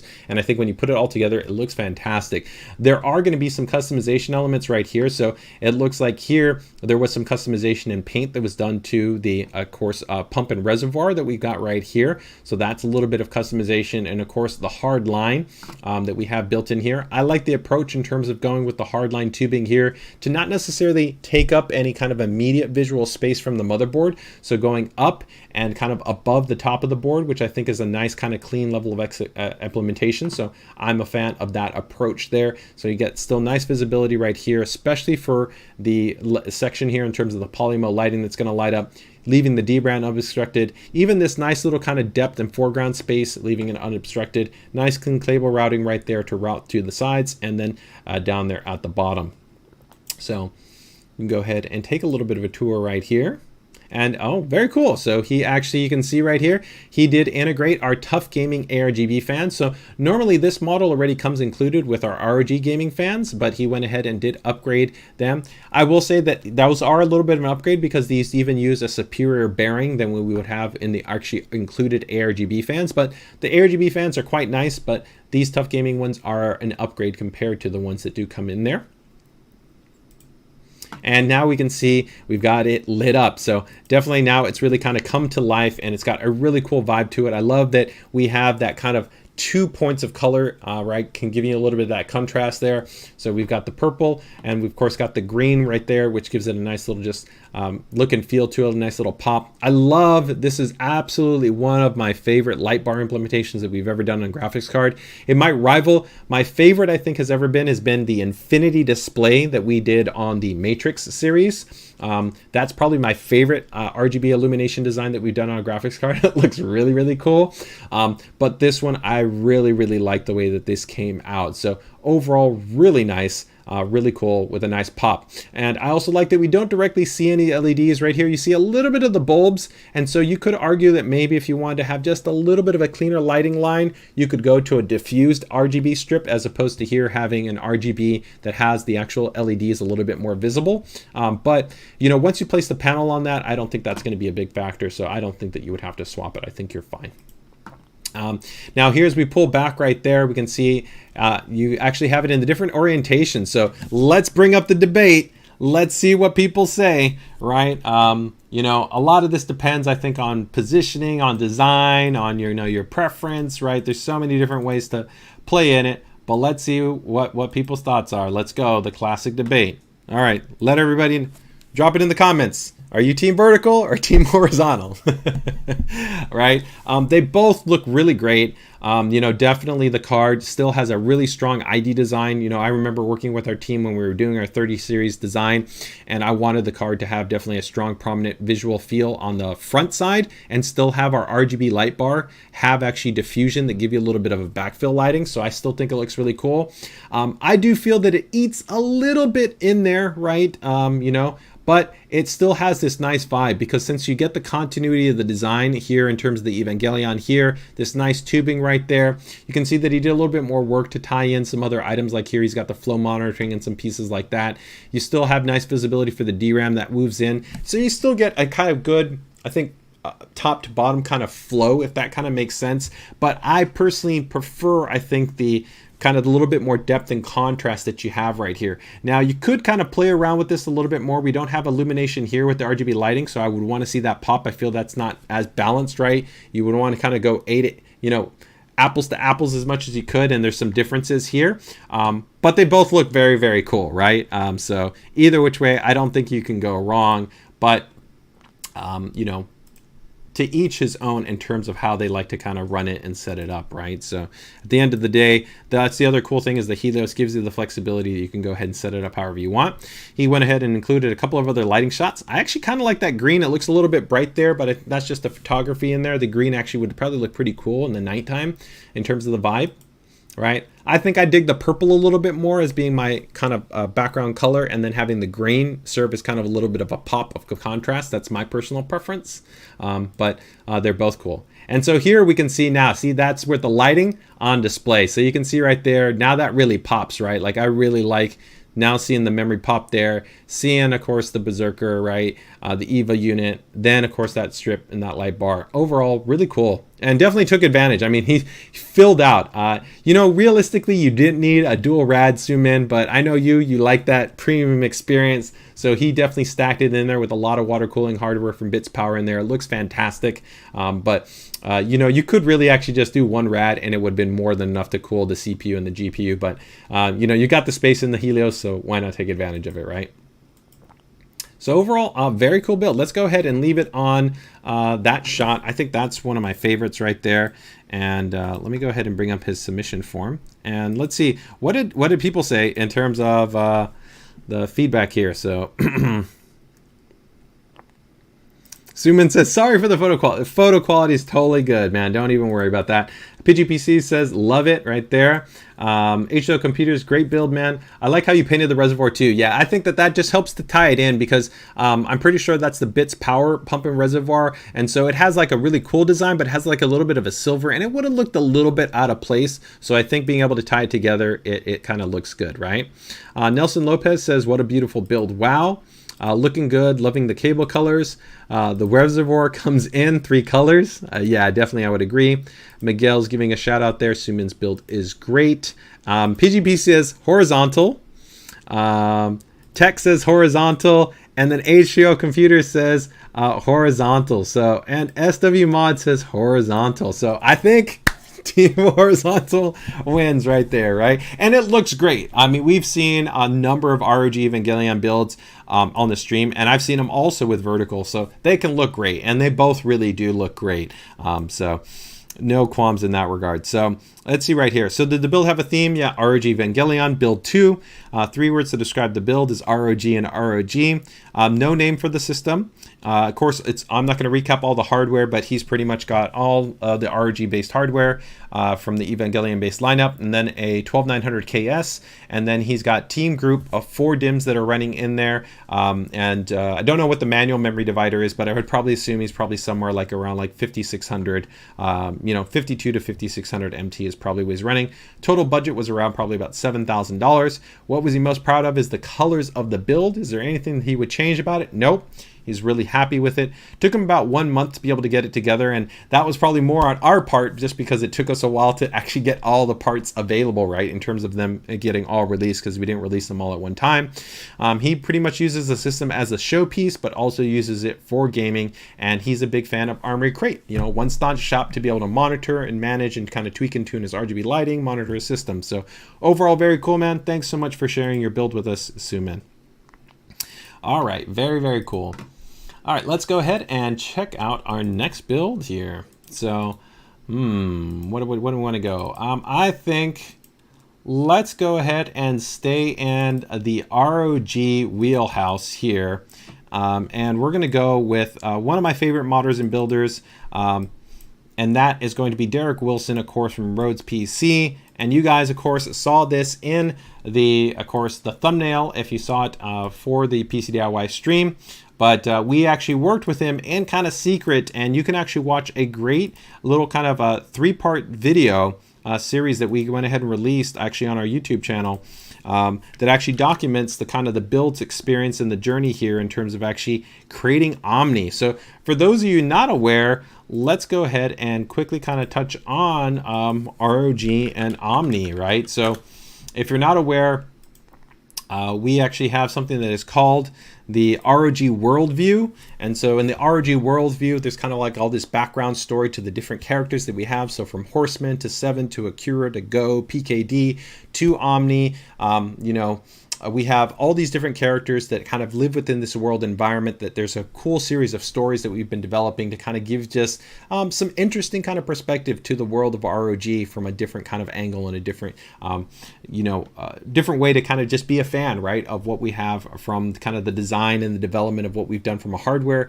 and kind of bring it into a kind of interesting medium and different space.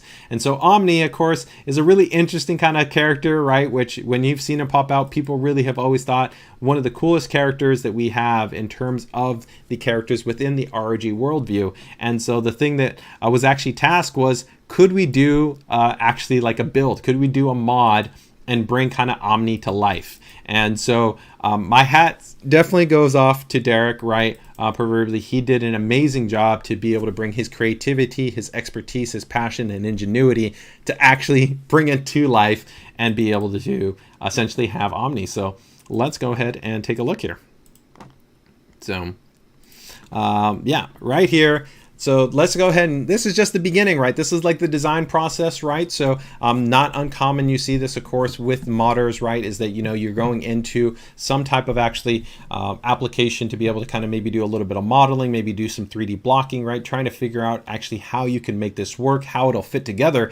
And here it was even more challenging because you're not just trying to print something, but you're trying to figure out how to get something to work, right, from a functional perspective, because this needs to be a PC build, right? It's a mod, right? It's not just kind of like a, a figurine that you're trying to create, right?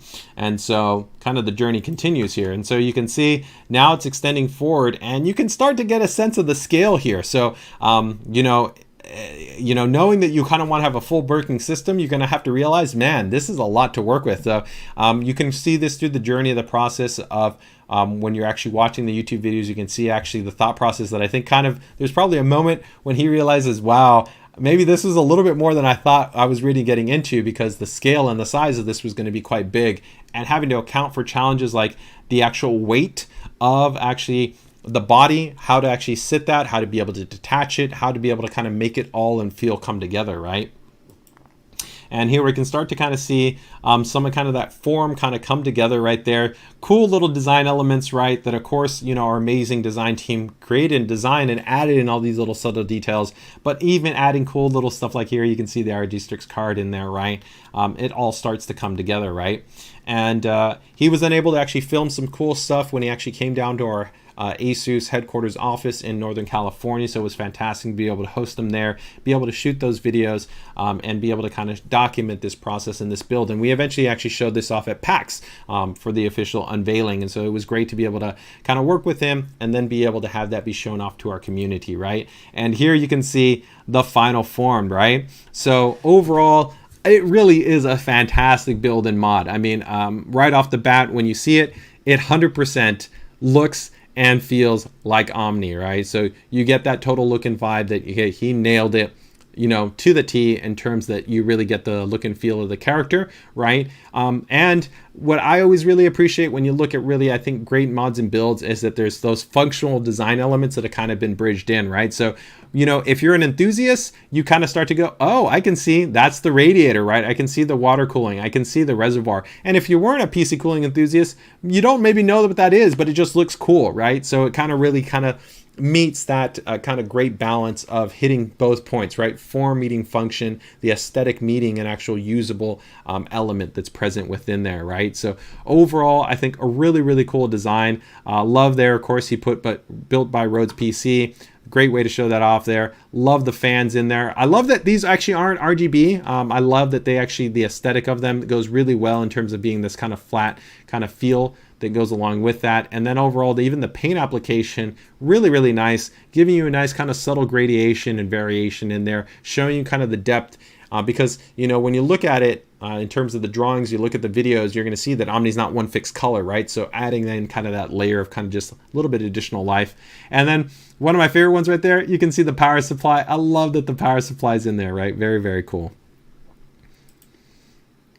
And right there, of course, that's the cool part. You can see right there, there's the actual graphics card. And you'll see that it's on, of course, that little riser, right? So another really cool design element right there too.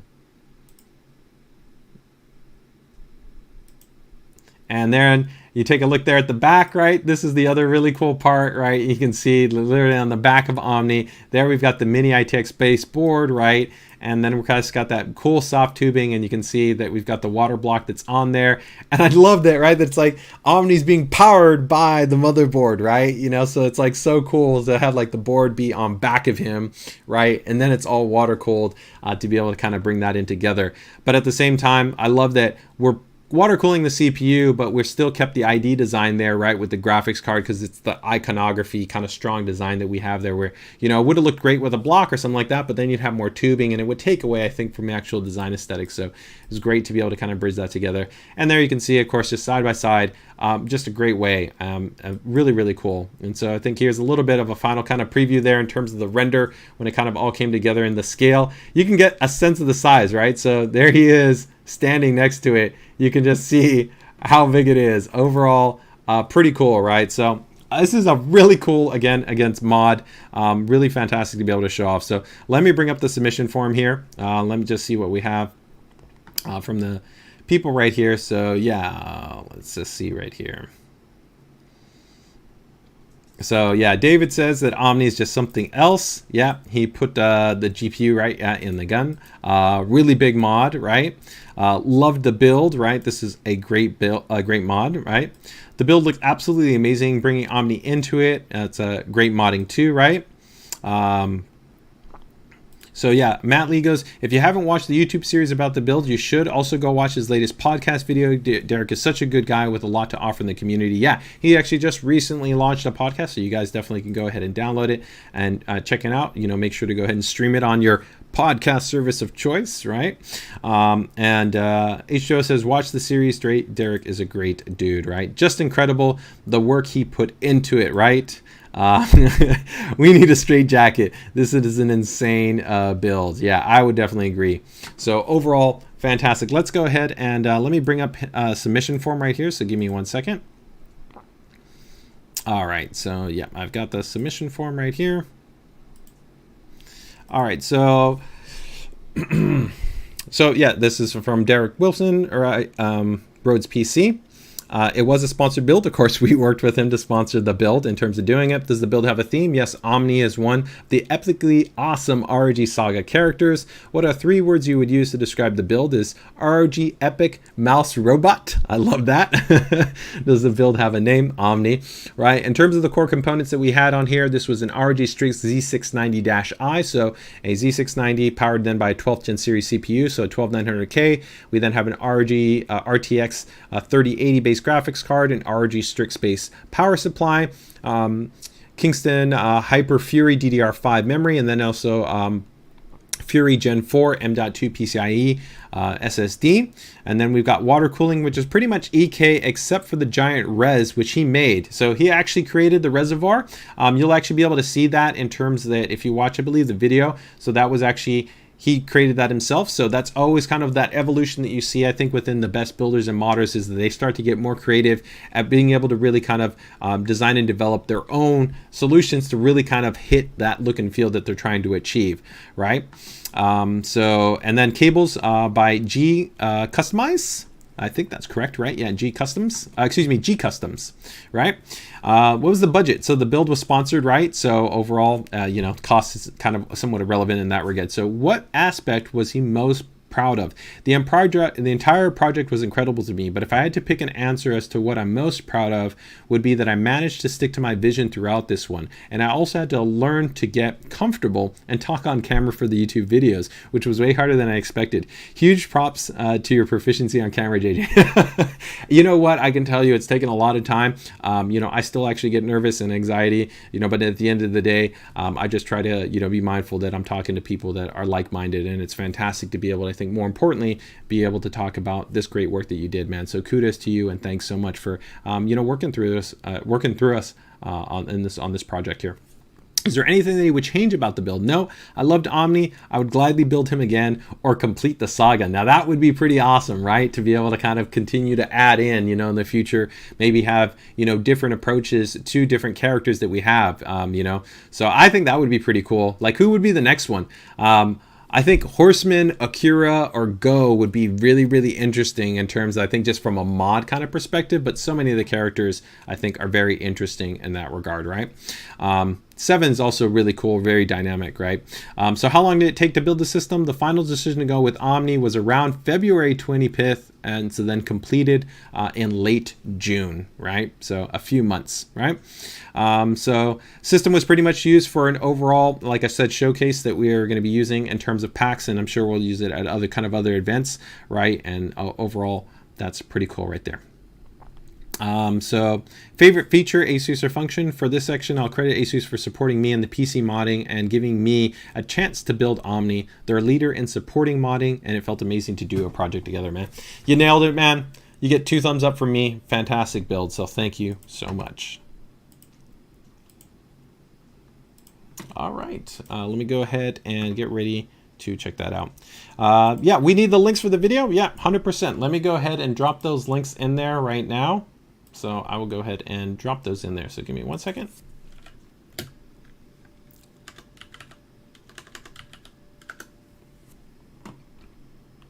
And there's a 3-part series there. So very straightforward if you guys want to go ahead and check that out. So yeah, so it's essentially, it's called Project Omni. And it's like a 3-parter. So you got part 3 right here.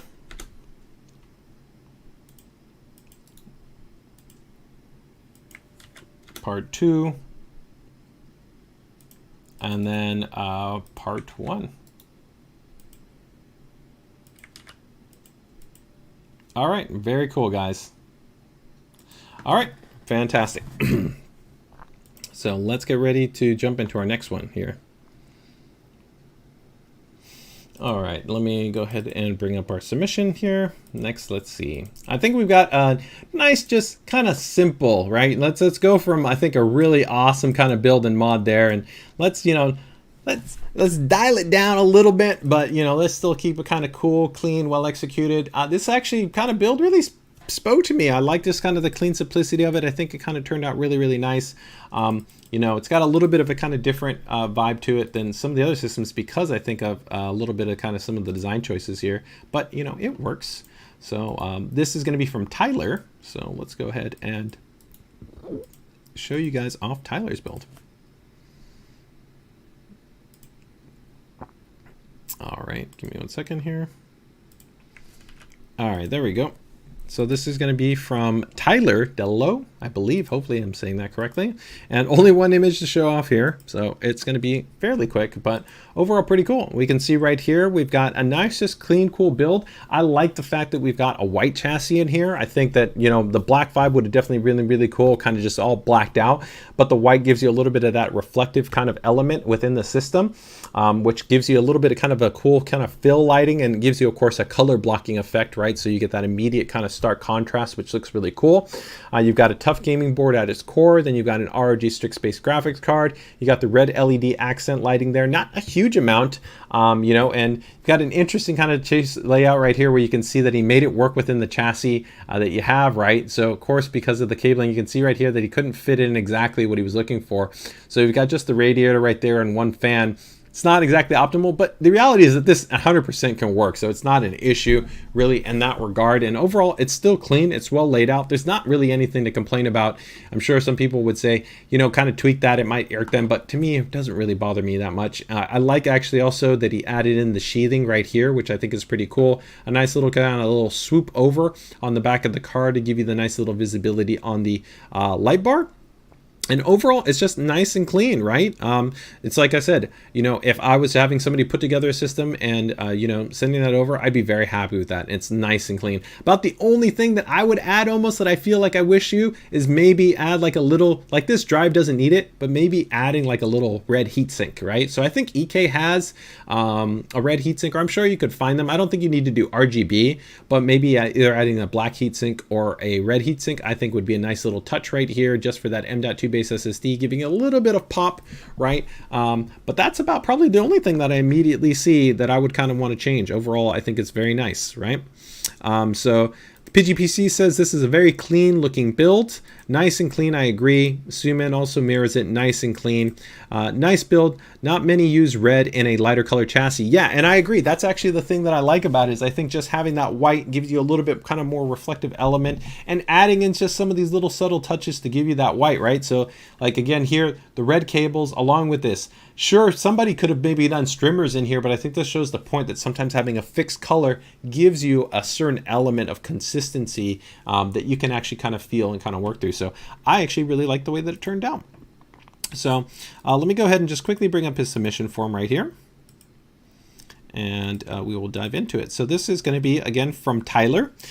So this was not Tyler's first build, and let's see, did the build have a theme? It was black, red, and white. He just wanted something punchy but clean. Definitely think that he achieved that. 3 words to describe the build was clean, red, and ROG. There's no name for the build. In terms of the core components, it's a 10700K, a Tough Gaming B560, an ROG Strix 3060, 16 gigabytes of RAM, a Corsair 240 AIO, and a 1 terabyte SSD. So it's a nice bang for the buck your system as well. Like, it wasn't designed to kind of be crazy in terms of overspending, but still give you a very good value performance, right? When you talk about a 10700K, while he's can't overclock there, right? He's still got B560. He can still extend the power limits there. Still got a good baseline right there. It's a nice punchy combo to really give you kind of a bang for your buck in terms of gaming performance, right? So very solid. $1,600 in terms of the build cost. What was he most proud of is how punchy the black and red looks in the white case. It's aesthetically pleasing. Is there anything that he would change about the build? Ideally a lower profile RGB RAM so that I can get the second AIO fan. Although after stress testing, it doesn't seem to need it and functions well. Yeah, and like I said, you don't really need to add the second fan. It's not that much concern. But yeah, if you wanted to have that low profile, I think, I think it might be XPG that has, I think, a low profile dim kit. There's only, I think, about maybe 2 companies that have specifically a low profile kit where you don't have. Here, I'm pretty sure these are the Corsair dims, and the Corsair dims are actually some of the tallest dims, so they're quite high, and it's obstructing, of course, that ability to use that secondary fan, right? How long did it take him to put together the system? About 2 hours. My son uses this to play Rust, Warzone, and Apex Legends. And then his overall kind of favorite aspect of the ASUS hardware is he's really a big fan of the overall design aesthetics in terms of the hardware and how that all came together. Very, very cool, man. Nice. Kudos and thumbs up there in terms of that. Hey, David says, enjoy the stream as always. Thanks. Gotta run, man. Happy weekend to you, man. Best wishes to you and yours, man. Enjoy your weekend as well. All right, Tyler, thank you so much for sharing your build. All right, let's go ahead and take a look at the next one. All right, where are we gonna go? Ooh, all right, we got a couple here that we can go ahead and before we wrap up. This Helios build is pretty cool. We've got a flawless white. Ooh, that one's pretty cool too. Okay, let's go with, I think this TM custom build is pretty cool. Ooh, I think, yeah, let's. Where are we gonna go? Got Pidgin. All right. Let's see if we can squeeze in 3 here to wrap this up. All right. So let's get the feedback from the people. Do we want to go with all 3 ending in water cooling, or do we want to go with an at least an AIO, and then the other one's water cooling? Let me know in the comments. Let's make it happen. We got 5 seconds. Let me know. What's it gonna be? What's it gonna be? All water cooling or AIO? Come on, let's keep it fair. Let's keep it fair. I think we can go either which way. I'm gonna go ahead and start, I think, with just the first one. So I'm gonna make it, we can decide what the other 2 will be. But we'll go ahead and kick off the first one here with, this is gonna be from TM Custom, right?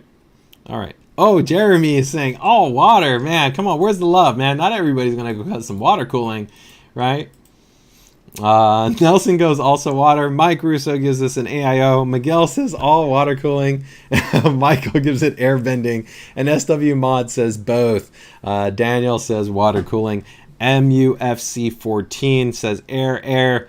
AIO or air mat. All right, I think HO computers, you know me, I'm like water cooling. All right, I think we're pretty split. I think for sure we got to at least maintain and give one more AIO based some visibility here, but we're gonna give the people what they want. Let's go ahead and do a water cooled build here. So let's go ahead and jump into this one and let's go from there. All right.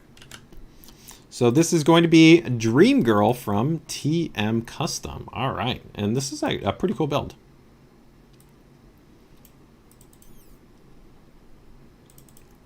All right, so one of my favorite color schemes, definitely.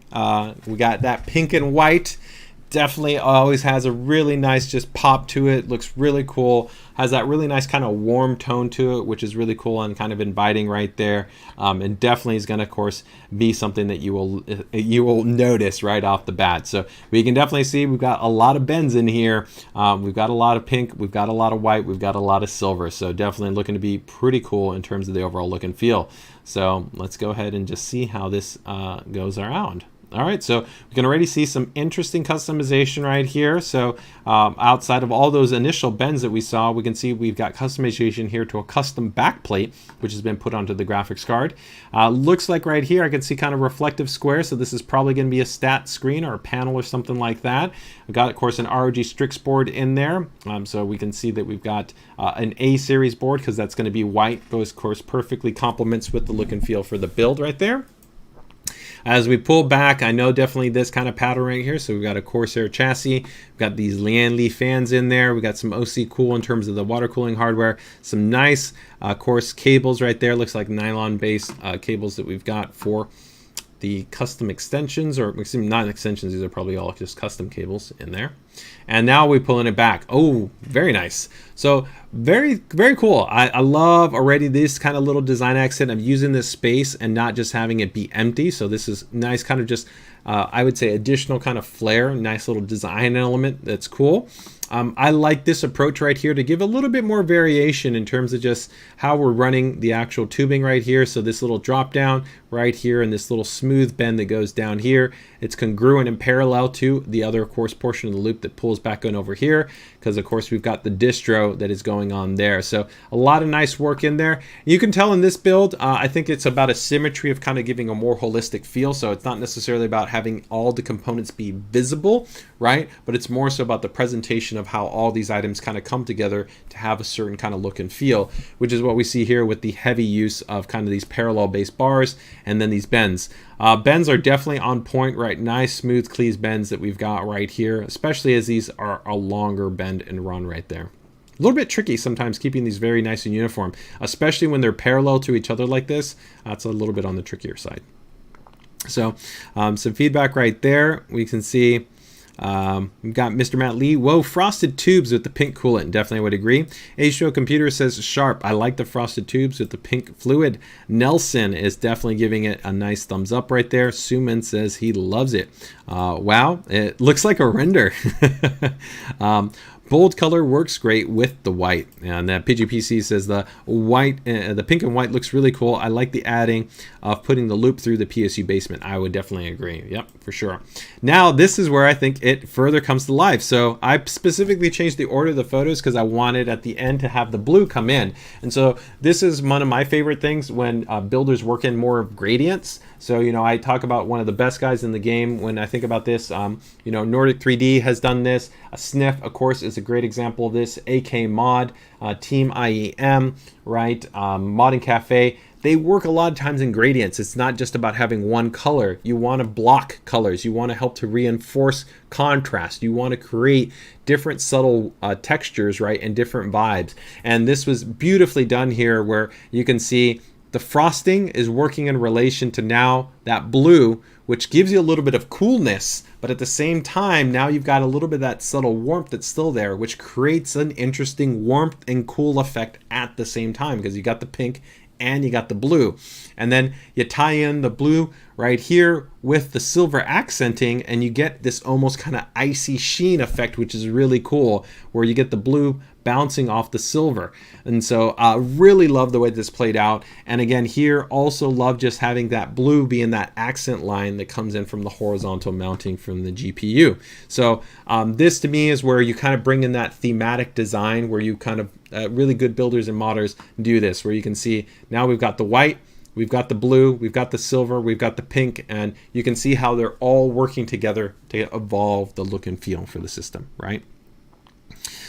Everything is well done. Tubing, colors, cables, and RAMs all come together. Yeah, it has very smooth shapes. I like it. The curve on there, right? Yeah, so then Nelson is like, this is the same build. It looks so different. Yeah, and so again, if we go back, and just to give you a little bit of that compare and contrast, right? So let's go back to where there was no blue, and you can see right there just how much the blue lighting changed the overall kind of look and feel, right? It really does add just a big difference right there. And then you can even see it further, right? Where you don't notice as much the white right there to the dims. And then here you can really kind of see how it kind of pops and comes through with that nice white on the memory. And then kind of rounding it out, one of those last images. And I think it looks fantastic. I love the way that this turned out. Really, really great looking build. Fantastic. Definitely these Team Force dims. Some of my favorite dims, I think, on the market in terms of their overall design. The Team Group, really, really love the way that those dims look. So very, very cool. Let's go ahead and bring up a submission form here. All right, so let's see. This is going to be from TM Custom. You guys can definitely go ahead and check them out on Instagram as well as on YouTube. Let me see if there's a link here on the YouTube. I'll bring it up if I can. So does the build have a theme? Dream Girl client build for an actual streamer. Okay, so 3 words that you can use to describe the build. A gamer girl's dream where you can hear laughing unicorns and builds smell like strawberries and flowers. Okay, it's a very interesting theme. In terms of the core hardware that we have there, it's a Corsair 5000D Flow, a Strix B550-A gaming, a 5800X, a 3070 Ti that's water cooled, and then we've got 3600 MT Team Group Extreme White Memory, a Crucial P1 2TB M.2 base SSD, Seasonic Gold 850 watt power supply, 6 Lian Li Unifans, the AL120, Cable Mod White extensions, Alpha Cool and Bisky in terms of the water cooling components, then Clear and Mayhem's UV Pink, PETG, homemade satin finish, wow, very cool, and then the display right here, which I don't think we have an image of the stat display, which I was hoping to see right there, but a 7-inch display with rain meter and wallpaper engine in there, so that sounds pretty cool. About $3,200 in terms of the overall budget. What is he most proud of? On the perfection of the tubes, I have made high demands that all tubes have exactly the same distances in the same position. The aim was to create a high quality, essentially perfect loop. And I would agree. These bends are really on point and very clean and very symmetrical. And your eyes can tell when you put them this close and parallel together. It's very, very challenging. So really, really nice quality bends that you've got right there. Anything you would change with the build? Nope. How long did it take to build the system? About 2 days of work and then 1 week of planning. Impressive.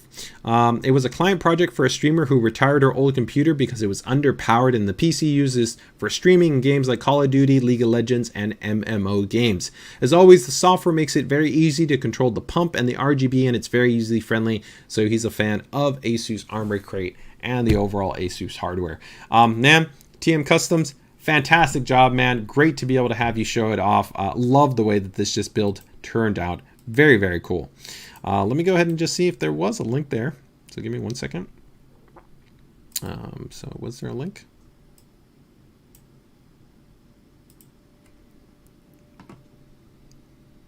I don't know if I see it for that build specifically. So there is, but you guys can go ahead and check them out on their YouTube, TM Custom.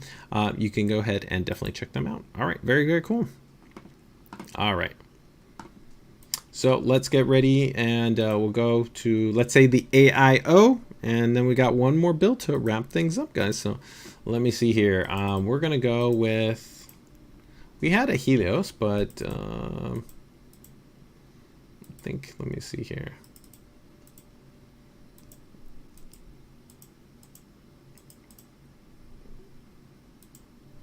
All right, let's go with add. Okay, all right, I got it here.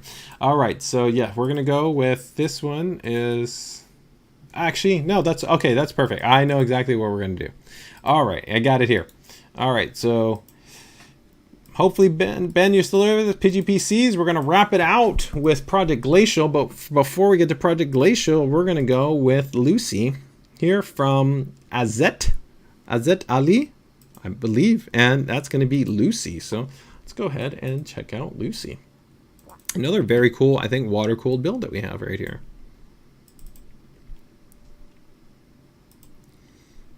All right, so let's go ahead and take a look right here. So we can tell right off the bat, this is going to be kind of in a split chamber chassis, kind of an 011 look and feel. This is the one disadvantage, I think, this type of chassis, where the ID design isn't very strong from the front. So it's really about seeing the build from the side, because you can see here from the front, it's cool. We've got some stuff going on there, and I think they've definitely tried to give you something to kind of look at, but really it's not the same, I think, at the strong facial identity that you have in a system that has a normal, let's say, front facade, right? But we can definitely tell that we're going to be showing definitely some water cooling when we get up in on this build, right? So let's see what we got going on right here. Ooh, giving us a little bit of an angle. We can definitely see we have definitely a lot going on. So we already can see we've got a distro plate in there. We've got some definite bends going in there. We've got a mixed kind of dual color scheme with green and white, which I'm a big fan of. Then we got the black and the silver. So definitely I'm already digging that. And we can definitely see a lot of water cooling hardware is definitely going to be on display here. All right. So as we pull back, we can definitely see even a little bit going more. I love the Prime series at the core of this board. It's got that space theme. It's already, I think, going to be a good vibe for this type of system with the white and the silver that it has, along with the white that we have in the silver, and then that green for that contrast, and then black also there to serve as contrast. I think this is definitely going to pop as we kind of bring this together. All right, so let's see, pulling this further, right, we can see, okay, vertical orientation on the GPU, interesting. We have a run over on the GPU too, so this is going to be kind of interesting how this looks. And it looks, what does this look like a stat panel, something like that there? Okay, interesting. And now we can kind of pull it out from the back. All right, pretty cool. Now, I think bringing this all together, this has actually got a pretty cool layout. It's definitely different, right? It doesn't have a standard kind of approach, but I like it. It's definitely got a cool kind of vibe to it. So the vertical orientation, I think, is actually really interesting. So we can see right here, we've got the GPU. I like this drop down run right here that gives, you have the flow. I'm always torn by flow meters. Sometimes I feel like they add a little bit of an extortion. Like, I wonder if I would have preferred to just have like that straight line, but actually, I think this works. The black actually is tied in there from black right there, but we have another kind of flow meter right there that's passive. I really like this nice little bend right over here in the white, so that's kind of parallel to it, but it's underneath it that creates actually a forced perspective, forced contrast, which is pretty cool. And now we can see it light up. And this is one of the really cool things definitely about these Lian Li fans, right? Where these are the newer fans that they have that have this kind of infinity type design and this layered design element where you have these hard kind of almost laser-like kind of a design aesthetic, which I think is really cool. It has like this technical edge to it that I think looks really cool and aligns with this vibe. I think this system comes to life with the lighting. Like, the lighting is, you know, that, you know, sixth man, quote unquote, right? That kind of comes on and really kicks it up to that next level, right? Once you actually bring this in. And so here we've got an RGB, and I think the last image I have is actually a little bit more of a fixed color scheme, but you can definitely start to see how the whole system comes together once you've incorporated lighting. You can also see that stat panel coming in terms of coming in and being illuminated, right? And this is definitely my favorite shot when now it finally comes all together. And I think this is where it absolutely looks fantastic, right? Where you can kind of see all those different things, but the lighting is helping you to create uniformity and consistency to where your eye should see something, helps to create a certain kind of tone and dynamic, and then gets spent out. Some other builds sometimes look equally as strong when you're talking about non-lighting and then lighting. Here, I think this build looks really great when we're talking about an illuminated perspective, because it's almost asking.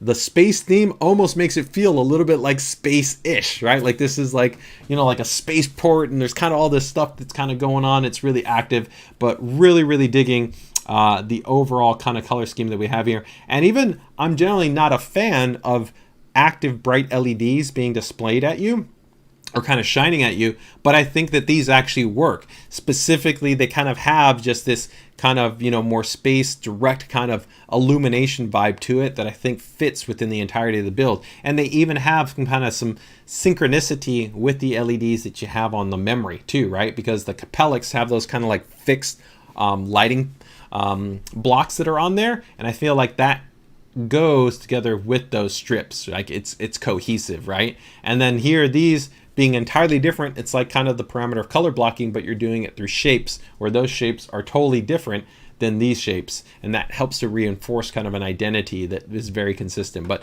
I love the way it turned out. It was really, really cool. So let's go ahead and bring up the submission form that we have right here. So this is going to be from Azit Ali, I believe. And let's see here. Does the build have a theme? NVIDIA green and white. As far as, NVIDIA green and white. 3 words to describe the build. Unethical is interesting, is what he has listed. So that's interesting. Does the build have a name? Lucy. In terms of the overall core hardware, we've got a Lan Li XL edition, right? So that's the ROG Silver, a 12900K, a Prime Z690-A, Corsair Dominator DDR5 5600 MT, 32 gigabytes. Then a 3080 Ti, which is with a custom biski water block. 2 1TB 980 Pros, then a 1 terabyte Crucial M.2 base SSD, 1200 watt power supply, biski CPU block, biski 360 distro plate, biski pump and res, biski radiators, biski GPU gauge, biski pump and gauge for the reservoir. All the fittings are biski. And then EK is the acid green color, and also EK solid white color.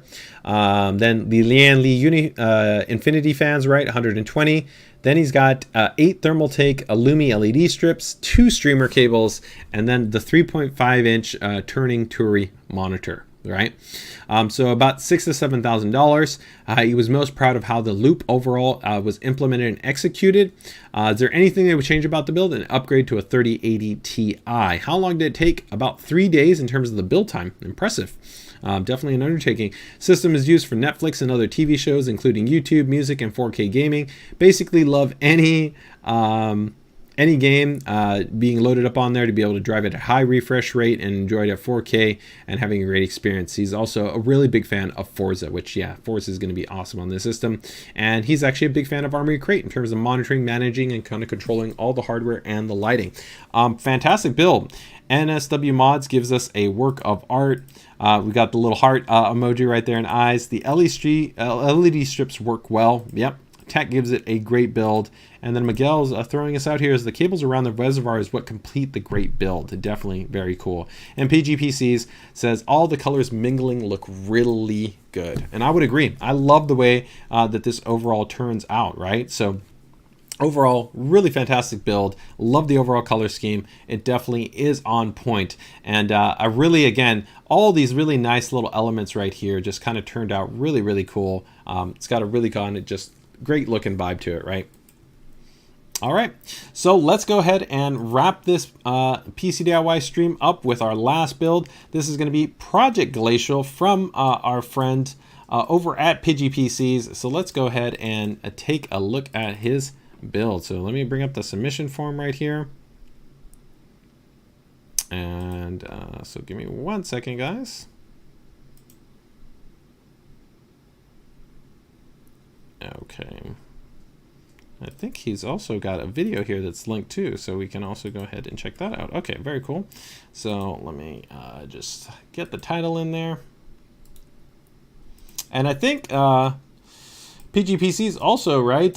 You have an update to that image. If you can maybe, I'm trying to show it. Maybe I can check it in the group because I know you posted it in the group, right? But I think you updated it right with a different cable combs, right? So let's go ahead and take a look at it right here and take a look at Project Glacial. So we actually stay over with taking a look at a chassis, but this time actually over. We can see right here from Lian Li, right? And overall, very, very cool. So we can see we've got in there the distro in there. Nice, clean, just very simple and well executed. I love the way that this actually turned out. So it'd probably be a similar approach to me, although I'm always I'm actually not that fan of not that much of a fan of hardline. I prefer actually soft tubing. There's also something always a little bit about the crossover on memory that bothers me just a little bit. So I sometimes prefer a little bit of a different orientation, but I love the pure simplicity here to go with a clean, nice, clean route to go straight into that distro. Gives you a nice little focal plane to be able to work with and bring over an accent color with the actual liquid, right? And then from there, maintaining that nice, beautiful kind of horizontal design that we got on the card with the RGB light bar. So I'm actually really big fan of this, and I love the way that this looks even without actually any lighting that we have here in the build, right? Yeah, so PGPC is letting us know that added cable comes to it. Yep. So as we move in, we give it a little bit of an angled shot. We can see right here. So he says that he added in the cable combs. Actually, I like the way the little bit of the stranding also occurs. Some people call this the pasta method, right? Where you kind of group them together, like if you got pasta and you kind of were shaping them together. I like that little bit of a bunch smooth element. It doesn't look bad as long as you're helping to kind of crimp it and pull it through. Sometimes what we'll see right here is that he's got cables right in there, that the cables sometimes, depending on how they're spaced out and how they're arced out, I don't feel actually if they're not nailed exactly, sometimes have a little bit of a different rigidity to them in terms of their overall feel. But I'll see if I can bring up the image here. I think this looks entirely fine though. But to me, super clean and well executed. Of course, the distro helps to give you nice, easy alignment with everything. Nice smooth bend right there. Love that bits power block. It looks fantastic on there. Nice fittings that just go routed up there. Nice job in terms of just smoothly to just bam. This is what we call an effective and a clean and simple layout, right? Where it's just, there we're going, CPU block, distro, bam, and the radiator. It doesn't get simpler than that, right? So very, very easy to work with. Really reduces the complexity of everything. On the back right there, we can see nice custom cables, integrates in with the ROG Strix power supply that you've got in their system. So really nice job there. And you can see, of course, it all coming together in terms of your controller, being able to, of course, route all your cable management. Cable management is always on point with PGPCs. They like to do a great job in terms of keeping everything nice and professional, in terms of spaced out, well isolated, crimped, and not in your way. So always gets credit there. Love just the isolated space right here to be able to let that poly mode display just shine, look really nice and clean. I love this actually kind of dual block design that Pitts Power has here, where you actually have a little bit of black that hides a little bit of the brightness and gives it a little bit more of this kind of ambient subtle lighting effect just around the perimeter, right? So actually I like the way that this design looks. It also, I think, really complements the G-Skill memory that you've got in there. That looks nice. And then we pull it back. And to me, this is 100% my type of build, right? I want something that looks clean, well polished, is well laid out, not overtly complicated, not super crazy. The only thing that maybe if part of me wanted to have a little bit of pop, which you already did, is I would have gone with the color block, right? Which is what he did, which is having a white and having a black, right? Or similarly, if I wanted to swap it out, going with a different color, right? So going with pink or purple or blue, yellow, whatever. And that's the great thing. Keeping the white is the brilliant thing that he did here, I feel, is that white is going to give you that nice reflective property to be able to bounce off that color. Black is that default contrast. So whatever color you would swap in there, you're going to get that immediate nice pop, and then you can accent that with, of course, all the lighting in the system. So if you went with pink, entirely would have a different vibe. If you went with red, if you went with green, if you went with purple, right? It's a really, really cool and just easy way to be able to elevate it. And I love that distro. The distro looks really, really nice there in the front and builds that strong aesthetic to it. It's cool to look at, where I said traditionally this is the challenge, I think, with the 11, that it doesn't have something that looks interesting. And here, I think that the front does look interesting, right? It has a kind of cool aesthetic to it. So I love the way that that turned out.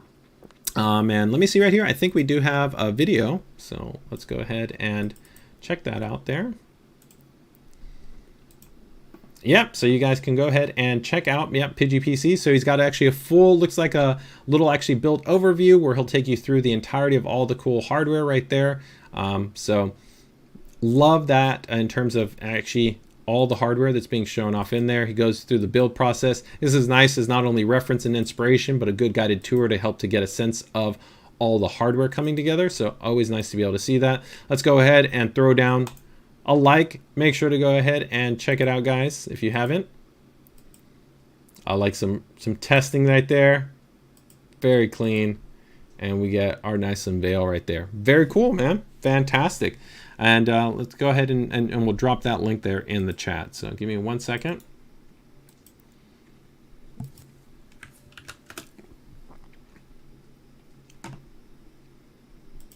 right, and let me go ahead and just bring up that last image right there. Let's put those two side by side while I bring up the submission form.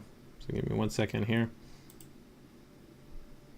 And one other image. Yeah, there we go. Okay.